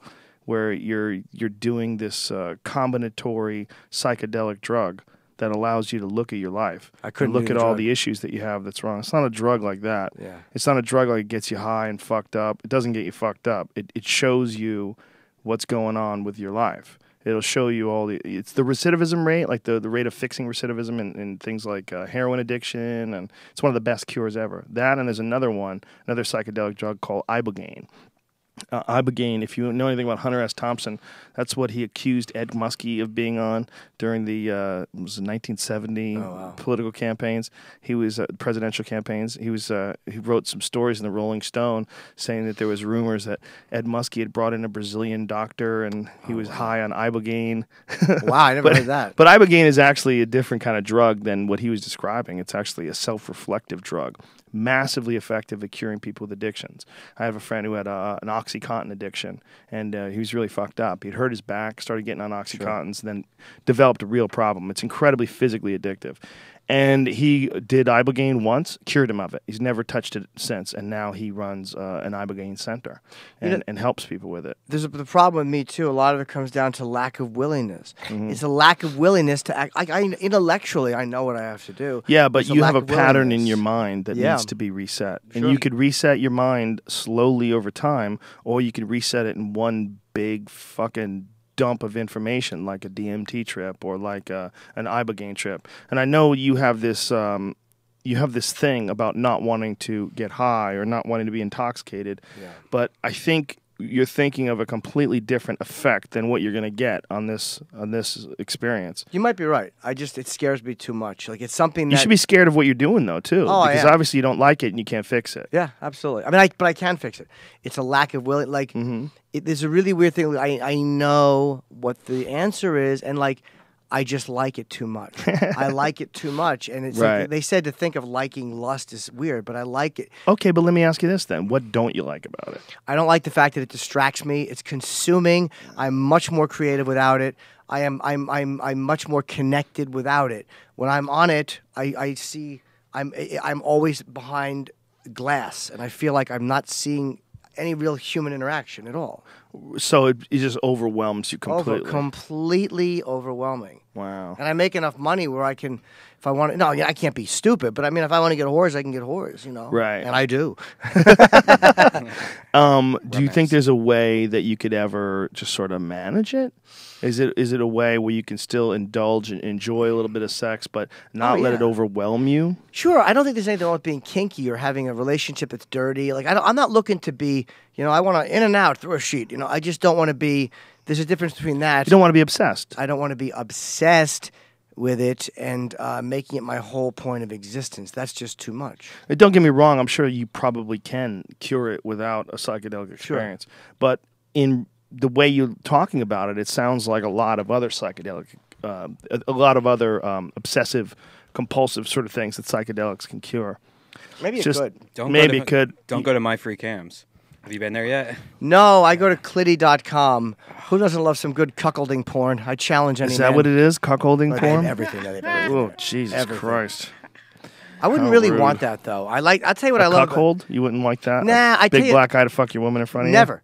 Never. Of course. But I'll tell you what I like about the movies. It's not necessarily the black guy fucking the woman. It's the husband being there and filming it. Like, there's something, the dynamics of that is so, like, if it's just a black guy fucking a woman, like, I don't really watch interracial porn because I can't relate to the cock in it. But when it's the husband watching, it's all about the woman. She's being so dirty and so inappropriate. It makes me feel something. And I think that's a problem, is I'm so numb that, like, if I didn't do this shit for a while, then I get my dick sucked, it feels good. But when I'm fucking just won't leave my dick alone, it's like my dick's like, forget it. I'm there fucking wheedling my nipples and trying to get a fucking load out. It's a disaster. It's a disaster. But yeah, you can get numb. You're totally numb. So when I lay off for a while, then it feels good again. Then I don't need to go there. Then I don't need to go there. But yeah, I do manage it to a certain degree. Like, I'm more responsible than I should be, considering how fucking far gone I am. I mean, I'm much more careful than you'd think. Like, right. That comes with being sober. Like, there are consequences I'm aware of, so I'm ultra you've been careful. sober since you were like 19, 18 right? years old, 18. yeah, 26 wow, that's years. crazy. Yeah. That's an amazing, you gave up on it real quick. Yeah, but I knew. This is not for me. If you rob, say you rob 3 banks, and every time one of your friends gets shot and you go to jail, you're like, robbing banks is just not for me. That's what it was with this. Right. I can't do it. Every time I do it, there's a problem, and it's only going to get worse and worse. Well, I think that along the same lines of your obsessive thing with sex, you can get that obsessive with anything. Sure. And it could be good, like you get that obsessive about stand-up. Yeah. I mean, I think especially if you go back to your early days, like, do you remember like what it was like when you first getting on stage? That it was like, it really was like a drug you were seeking. It was a high. The thing is, though, it doesn't turn me into somebody I don't like. Right. Whereas when I drink, I'm an ugly, angry drunk. I'm a violent drunk. I'm a self-destructive, physically drunk. Do you think you still would be after 20 I know it for a plus years? fact. Wow. I know. There's not a doubt in my mind. Wow. And I'm not giving the sobriety company line. I just know how I think. You know you. And literally, after I shot Please Be Offended, which was over a year ago in Cleveland, I wasn't happy with it, and I just wanted to hang myself in the closet, and I was like, fuck, I put a belt up, and I wasn't going to do it. I knew I wasn't going to do it. You put a belt up? Yeah, but I knew I wouldn't do it. This is not some psychotic cry for help. I knew it wasn't going to happen, but I was so mad at myself. I'm like, you fucking stink, that all I could think about was just that feeling of my fucking throat being cut off. Wow. But I wound up editing the special with people, and then liking it once it came out, like a little bit, and then I saw it recently. And I'm like, it was good. Like, what's wrong with you, you fuck? Like, I liked it a lot more. This one I actually am very, very happy with immediately. But the other one, it took a while, and I think I had just been doing the material a little longer than I should have, and by then I was done with it. That does happen. How long had you been doing that material for? How many years? Not too long, a couple of years. I mean, 2 years? yeah, maybe. But this one I Yeah. shot 10 months later. That's nice. I was ready to get this one. I miss the material now. Like, I loved doing it. Yeah. So, but I know how crazy I think and irrational in moments. It's why I don't own a pistol. It's why I don't, because I know I would have that one moment that you can't take back. Yeah, I have real similar problems. I don't think it's as extreme as you. I don't have a problem with drinking or with drugs, but I do have a lot of extremity. I have a lot of impulses and a lot of like craziness, but I keep it under wraps.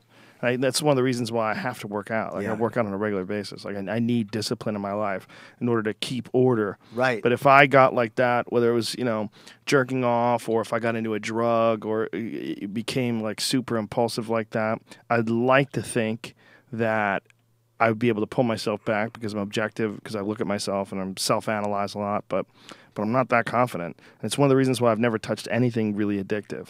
Yeah. Besides alcohol, which isn't addictive to me. But I've never fucked with anything that could get you. Like Anthony's a fun drunk. Anthony Cumia is a fun drunk. I am not a fun drunk. I'm not. I'm sorry. But you're so much different than you were when you were 18 too. That's very true. But because so many of these other feelings are still there, like I'm the drunk that all of a sudden after 4 beers, my nose is down, but my eyes are up.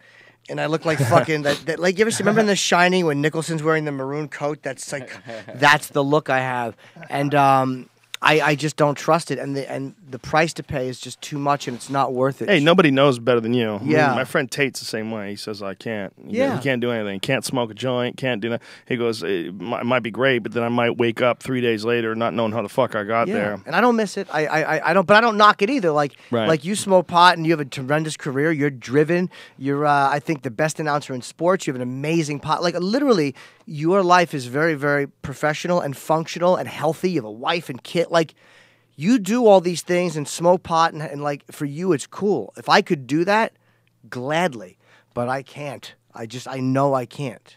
Not for any, whatever. We're just wired differently. Everyone's wired differently, and people need to really recognize that. I think it's a really important point. For me, pot it helps me, keeps me calm, makes me nicer, makes me more relaxed. See, I wouldn't be productive stoned. Like you're productive. You smoke a joint and come in and talk for 3 hours. If I took 2 hits of that, I would just look at the microphone. Fucking dunce. I would do nothing. Yeah, because you don't need it. It's for whatever it is. It's for me. It gives me a perspective that's not available without the pot. I can get. I mean, obviously, I can get introspective. I can think about things deeply without any help. I don't need any marijuana or drugs. But when I take them, I often feel like there's windows that are open that wouldn't be open ordinarily. I mean, Carl Sagan had a quote about that. Let me see if I can remember it, because it's a fascinating quote. Because Carl Sagan is one of my favorite all-time he's great. science cats. He was a bad motherfucker. This is what he said.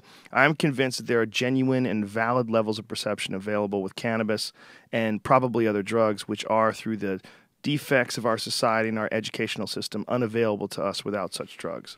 It's an interesting quote. Yeah. But that's just me. It's probably correct. For me, marijuana lets me know what I actually want. Like, it sounds ridiculous, but when I get high, if I enjoy something when I'm high, then I really enjoy it. But if I get high and I'm like, oh, get me away from this fucking thing, usually that's my actual feelings about it. Whether it's with people or whether it enhances how I already feel about certain people. It enhances how I already feel about food or about sex. But that's just me. It took me till I was 30 before I realized that pot even worked for me. Right. Before that, I thought it was all for idiots. Yeah, man. And again, I wish I could do it successfully, but I'm okay with the fact that I can't. Like, I would like to manage the sex shit better because I'm a better person when I'm not doing it. I'm a more connected person. Like, I care about people, but I can become very uncaring and very distracted and very distant when I'm in that mode because it's addiction. It's like any other addiction. You're not present. And I hate that it makes me not present. That's the big point, and that's what people who don't have an addiction will kind of never understand. I've had many addictions. I've had a lot of video game problems. Oh, yeah. You know, behavioral type shit that really is just like a drug addiction. It becomes an addiction. A video game addiction might as well be a drug addiction, and it's really similar to a sexual addiction. It focuses you on something outside. It's a zone out. Yeah. It's sometimes it's just the zone out. It's just the feeling numb, the numbness. And it's like I like to think and I like to create and I like to fucking sit at my computer and write. This is how a fucking pervert. Like when I wrote my books, the second book especially, I wrote at the Comedy Cellar.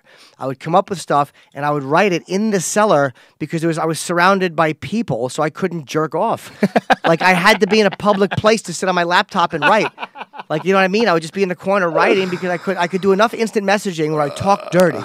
So I could get a little dopamine drip, but I couldn't go the extra route, which was to fucking yank out my dick and just fucking sit. My dick's soft. I'm just yanking it against my dumb stomach. Zone out, zone out, zone out, click, zone out. Nothing real, nothing feeling good. How many times a day would you say? I wouldn't even come all day. Have you ever thought about taking a laptop and disabling the Wi-Fi connection? You could do that, you know. You can, but I needed it for research, and I like to. Yeah, with the fucking research. Well, I know this is because I was bashing public figures, so I had to.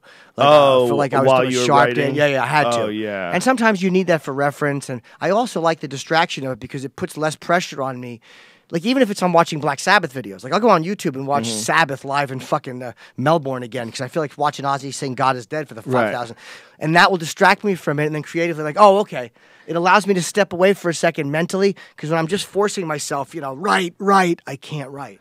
Have you ever thought about trying some other form of discipline, like yoga or something along those lines? Yeah. I would say that yoga would keep you from being a sex addict, but the fucking head of Bikram's is getting sued like a motherfucker for rape and sexual assault and driving a Rolls Royce, a bunch of shit. This guy's a fucking crazy gangster. You ever seen pictures of him? Yeah, I've seen one photo of him. But look up Bikram sex scandal, something like that. He dresses like a pimp. And all those like, literally. How do you fucking not become a sex addict when the girl in front of you is wearing cellophane pants and her fucking cunt is jumping out at you? It looks like Al Jolson's face. How do you not get turned on by that? That's not him. Is that him? Yeah. Yeah, that's not the image I was thinking of, but that's a good one. Just thinking about him slinging that Indian dick all over that room. Oh, yeah. So, yeah, I would, yoga's good. I've tried Bikram. Working out has helped a little bit. Like, it makes me, I feel better about myself. I'm more comfortable and confident. Like, you know, I'm not where I want to be, but I'm much better than I was. So it's like, you know, I feel like I see results. I bet if you did yoga 4 or 5 days a week, you could fucking hold on. I bet you could hold on a lot better. Get a guy roommate, take off all the doors in your place. Probably. No, you guys could just be jerking off in front of each other after a while. Exactly. We'll just give up. Sit back to back like a fucking rom-com poster.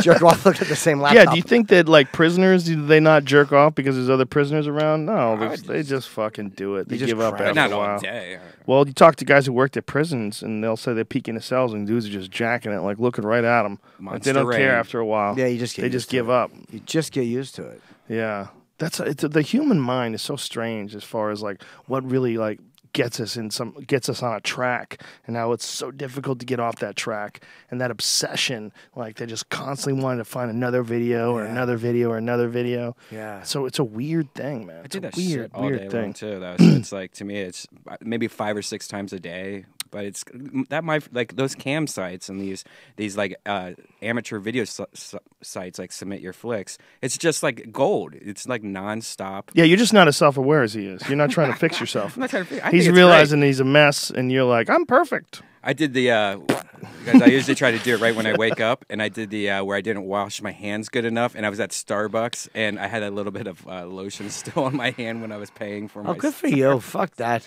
Good boy. Good for you. Fuck that. Yeah, fuck Jesus washing the lotion Christ. off your hands. Give it to the guy at Starbucks. He's not going to thank you for the You guys tip are anyway. both disgusting. You're going to talk about the times you slimed people. But I can't, you know what? I can't jerk off in the morning. I can't do it. I'm not sexual. I'm too busy clearing out my sinuses and my phlegm. Yeah, nothing. I don't want to fuck in the morning. I don't want to talk. I smelled your load once. Remember, you picked it out of your belly button. Oh, stuck your finger in it from the night before, and you You're stuck it in welcome. front of my nose. You're welcome. Woo! Woo! It's one Yeah. thing if you smell your own, which is pretty disgusting. Yeah. But when you smell other people's, I know I'm a disgusting person when I jerk off and I don't even bother cleaning up. I just wipe it with my underwear and put them right back in my underwear, and then I get up in the morning to take a leak and I smell. It's usually on the road. It's maintenance jerking off, and then I get up in the morning on the road to piss, and I lift up the toilet and pull my dick out. I'm like, what is that smell?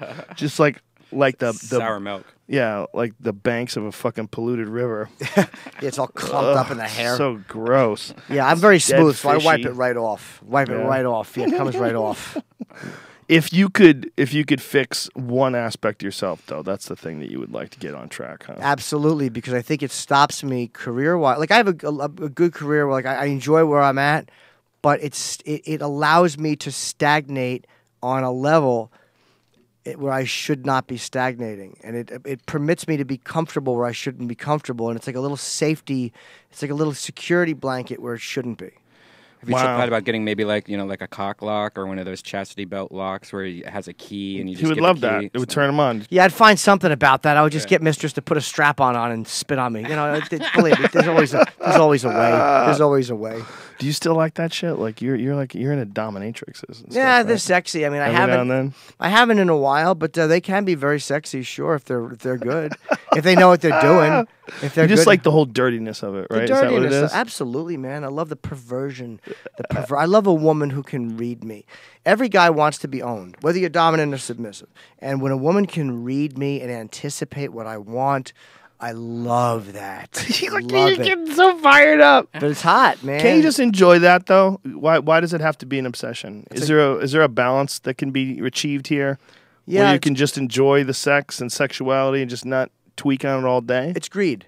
It's being greedy. It's wanting, as they say, more than my share. It's wanting more than my share of pleasure and more than my share of experiences. It's walking through a candy store and not picking a candy bar. It's grabbing for everything and then shoving it into my fucking face and then crying that I have a stomachache. But you've got enough discipline to work out and lose all this weight. Like you've changed your body over the last 6 months or a year or so, about a right? year, yeah. How much weight have you lost? I mean, in the last year, I'd say close to 30. And your face, your body, everything looks totally different. Yeah, it's over. I think I'm like 146 now, 147. I was at one point. I was tapping out a lot in the 160s, hitting 170s. At one point, a few years ago, I was in the 180s. I saw some pictures of myself. Oh, what a fucking oinker! I was really disgusting. But it's good to remember that stuff, and I feel much better. But my eating's still not perfect, you know. But it's nice though to get that under wraps, right? You've handled that one aspect of your physicality. You got that under control. Yeah, but I have at least a pattern that's healthy for it, and I go to trainer sessions at least 3, sometimes 4 days a week. So yeah. Yeah, well, maybe you could figure out a way to just get another pattern. You know, isn't that something your mother told you? Replace something bad with something she good. did. You know, Dr. Phil said that. It's funny. My mother on my second CD had left me that voicemail, and she was right. Jimmy, why don't you go to the gym? You meet a nice girl, and she was right. But I have a fucking fart brewing right now. It's gonna be. I'm gonna do it in the car with Jonathan. It's going to be fucking putrid. Oh, hang it in there. Like much bigger you are in this picture. This was in Vegas when Opie and Anthony was in Vegas. So what year was this? Like 2003? Yeah. But I have a lot fatter than that. Look up. I mean, that was bad. Look at this. Oh yeah, it's me and Deacon Jones. I love that photo. Yeah, I was a fucking pig there, but not. That was in Vegas too, right? Yep. Yeah. He was hanging out with us in Vegas. I remember that. Yep. That was a fun show. That Vegas show. Was that Vegas or California? That was a California was in poker California. tournament. Yeah. Like the poker thing. Yeah. The poker thing. That was when Anthony was playing, right? Yeah. Right.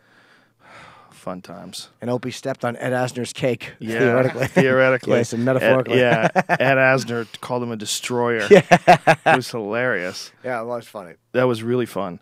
The those shows that you guys used to do, how come you guys stopped doing them? Those big comedy shows. It just became, we lost terrestrial radio, which I was happy for, but it became harder to do, and it became harder to get guys booked. And now it just went away. The merger happened, and things changed once we merged. There was disadvantages to it, and there was advantages to it. You know, I liked being in our old studio at XM. I like the thing about Sirius. I like is the guests we can get are much better because they're already in the building. So a lot of times we get people that we would not have gotten ever. You know, there's been some great. We're open to a much larger group of people now. So, with the good with the bad. Do you know what your numbers are? No idea. I probably could find out, but I don't ask 'cause I just don't want to know because I don't want to be disappointed. Right. I don't know. I know I have a decent amount of followers and a decent amount of fans. I have no fucking idea. No, but I mean, as far as like how many people listen to No Opie and clue. Anthony every day. I don't even know how we'd find that out because Do they there's no know? Arbitron Diaries. I Yeah. think they do, but they don't want to tell us. How to could they negotiate. know? Because it's probably send out surveys. It's tuned in. You have to be tuned into that frequency or that channel. No, it doesn't tell you that way. It doesn't? Nah, I think through a lot of times they could do listener surveys, but which I guess work like Arbitron Diaries, but I don't know, man. So antiquated, isn't it? Yeah, it's shitty.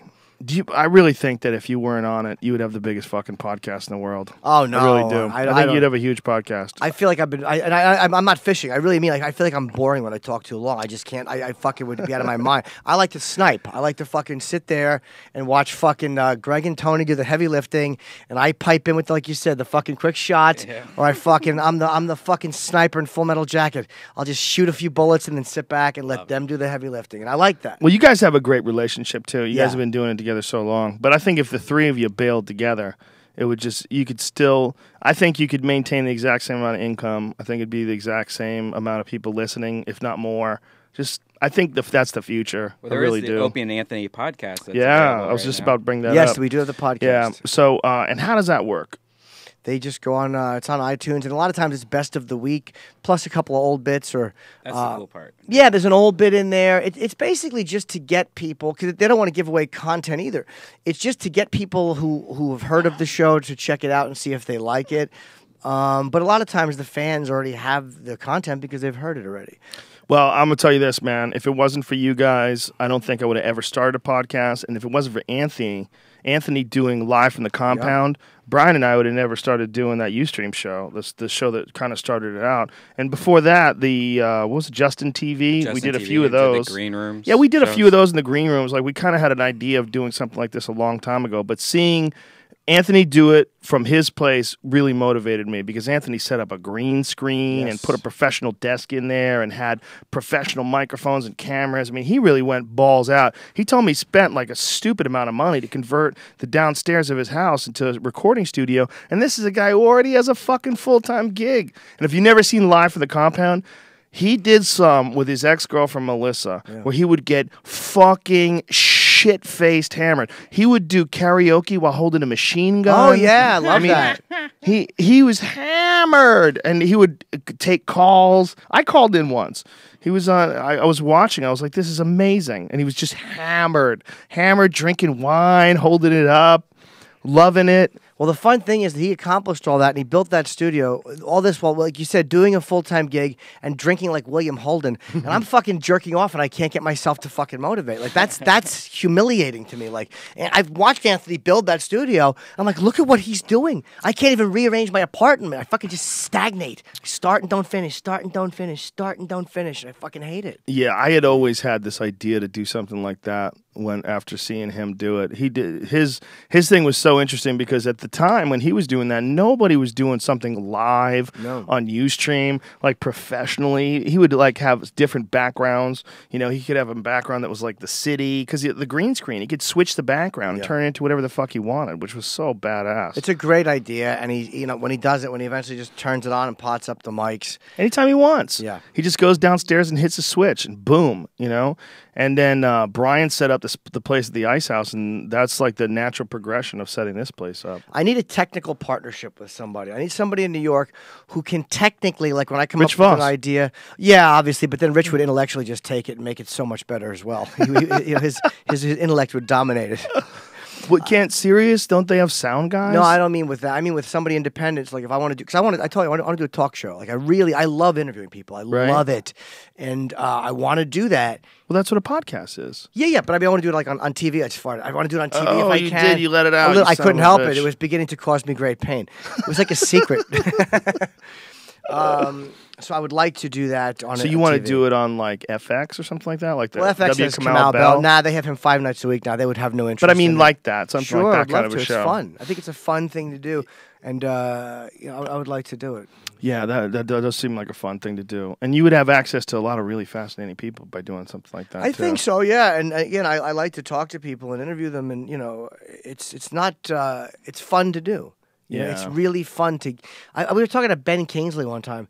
I'm like, well, how great is this? He has to answer my questions. If I bumped into him in a fucking Oscar party, he'd spit on me. Yeah. But here he is sitting next to me going, oh, yes, answering because he doesn't want to look bad. It's like, that's the cool part about it. Yeah, and especially if they come in specifically to sit down with you for X amount of time. Yeah. You know, you could really dig into somebody if you're talking to them for an hour, 2 hours, or whatever it would be. Yeah, I think, you know what would be great if you did like a Bob Costas type thing. Remember Bob Costas had Later with Bob Costas? Oh, yeah. And he was just real simple. It was like him at a desk with a person who sit down with them for a full hour, you know? I don't know if I could hold the audience for an hour. I want to do sketches, too, that I pre-shoot. Like, I have some things I wanted to do. So you want to essentially host a Tonight Show type situation. Yeah, but nothing quite that structured or that... You know what I mean? It would have to have a much different feeling than that. But would you want to do it like Showtime style, uncensored? Oh, yeah. So that's what you'd want to do? Absolutely. Yeah. Just say whatever I want. Yeah, you got to do it on Showtime then, or HBO, either one of those. Or a bunch of other cable channels where there's a couple of language issues, but not many. Like there's a million channels now. Yeah. They're starting to open up. And a lot of people don't realize the FCC doesn't control cable. Right. They only control broadcast television, NBC, CBS, that kind of shit. When you get to cable, they essentially self-impose. You know, for the advertisers, yeah. Yeah. Some of them, that's why, like, The Shield was able to say shit and asshole, and everybody's like, what the hell?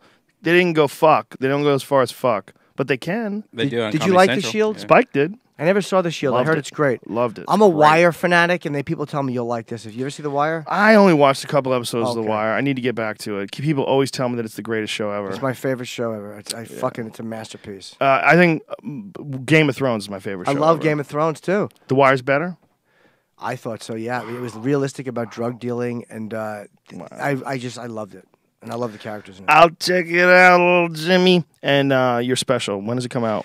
August 23rd, thank you, on Epics and epicshd.com. You can just sign up for a trial if you want to watch it online, if your cable provider doesn't carry Where'd you Epics. record that? I shot it in... It looks like the Tabernacle in... it's in Somerville, Mass. Somerville? A couple weeks before the bombing. I wish it was after the bombing because I would have addressed it. Would you But, really? Of course. I would have mocked the bombers. Yeah, I was talking about those fucking... Yeah, I was talking about kicking their mother in the cunt and fuck them. Yeah, I was bashing them. Yeah, I would love Kicking to. their mother in the cunt. Yeah, because her womb was a terror camp. Like, yeah, I had a whole bunch of fun with that. I remember shitty fucking brothers. So, yeah. So it's on Epics. Yes. When's the date again? August 23rd, and it re-airs a lot. And if you get the trial online, you can watch it whenever you want. Ah, beautiful. And I'm happy with it, man. So that's epics.com? Epicshd.com. Epicshd.com. And Jim Norton on Twitter is Jim Norton. Yes. So follow him, you dirty fucks. And JimNorton.com is finally going up. It's been too long. You're an honest motherfucker, man. Thank and you, you're a really bro. fun guy. I really enjoy talking to you. And like I said, I really appreciate your intelligent take on that debate about jokes and rape jokes with Lindy West. I thought that was really important. And I think it was really important that you did it. Thank you. And I actually liked her, too. And I'm not saying that to be polite. I genuinely liked her, and we talked after on the phone, and she's actually really nice. She's not some psychotic I bet man she is. And, I think that a lot of our takes on these things, a lot of the interaction that we have, whether it's a blog to blog or Twitter to Twitter, it's such a limited way of communicating. And a lot of these same people that we have disagreements with online, if we sat down with them in a rational, sort of normal setting like this and just talked, we would probably see each other's point a lot better and have like some healthy discussions about these things, as opposed to these snipe attacks that people like to do in blogs or in Twitter and go back and forth with each other. There's a lot missing in those one-way interactions. When I say something and then you say something, and when you communicate with each other, a lot of times you can get to know someone a lot better. I agree, brother. That's why I like that conversation. It was, you could tell there was some real discourse going on there, which regardless of which side you take. All right, that's it, fuckers. Thank you, Joe. We thank you. Thank you, and guys. thanks to squarespace.com. Go to squarespace.com and use the code word Joe and the number 8, all together, one word, Joe8, and save yourself some cash, son, on a beautiful self-constructed website. And remember, it's super easy to do, so easy that they'll let you try doing it first before you even use your credit card information. Thanks also to audible.com. If you go to audible.com/Joe, you will get 1 free audio book and 30 free days of Audible service. Oh, shit. We are also brought to you by Onnit.com. That's ONNIT. Use the code name Rogan and save 10% off any and all supplements. I'm trying to do Uncle Creepy this week. That's Ian McCall. I'm going to see if I can get him in here before I take off from Boston. And we got some other people in town, too. Maybe Brian Callen wants to do one as well. Can I put up a date real quick? Yeah. I'm going to be with Tony Hinchcliffe in Stand Up Live September 26th. You can go to standuplive.com. That's in Phoenix, Arizona, you freaks. Yes. All right, we love you guys, and we'll see you soon.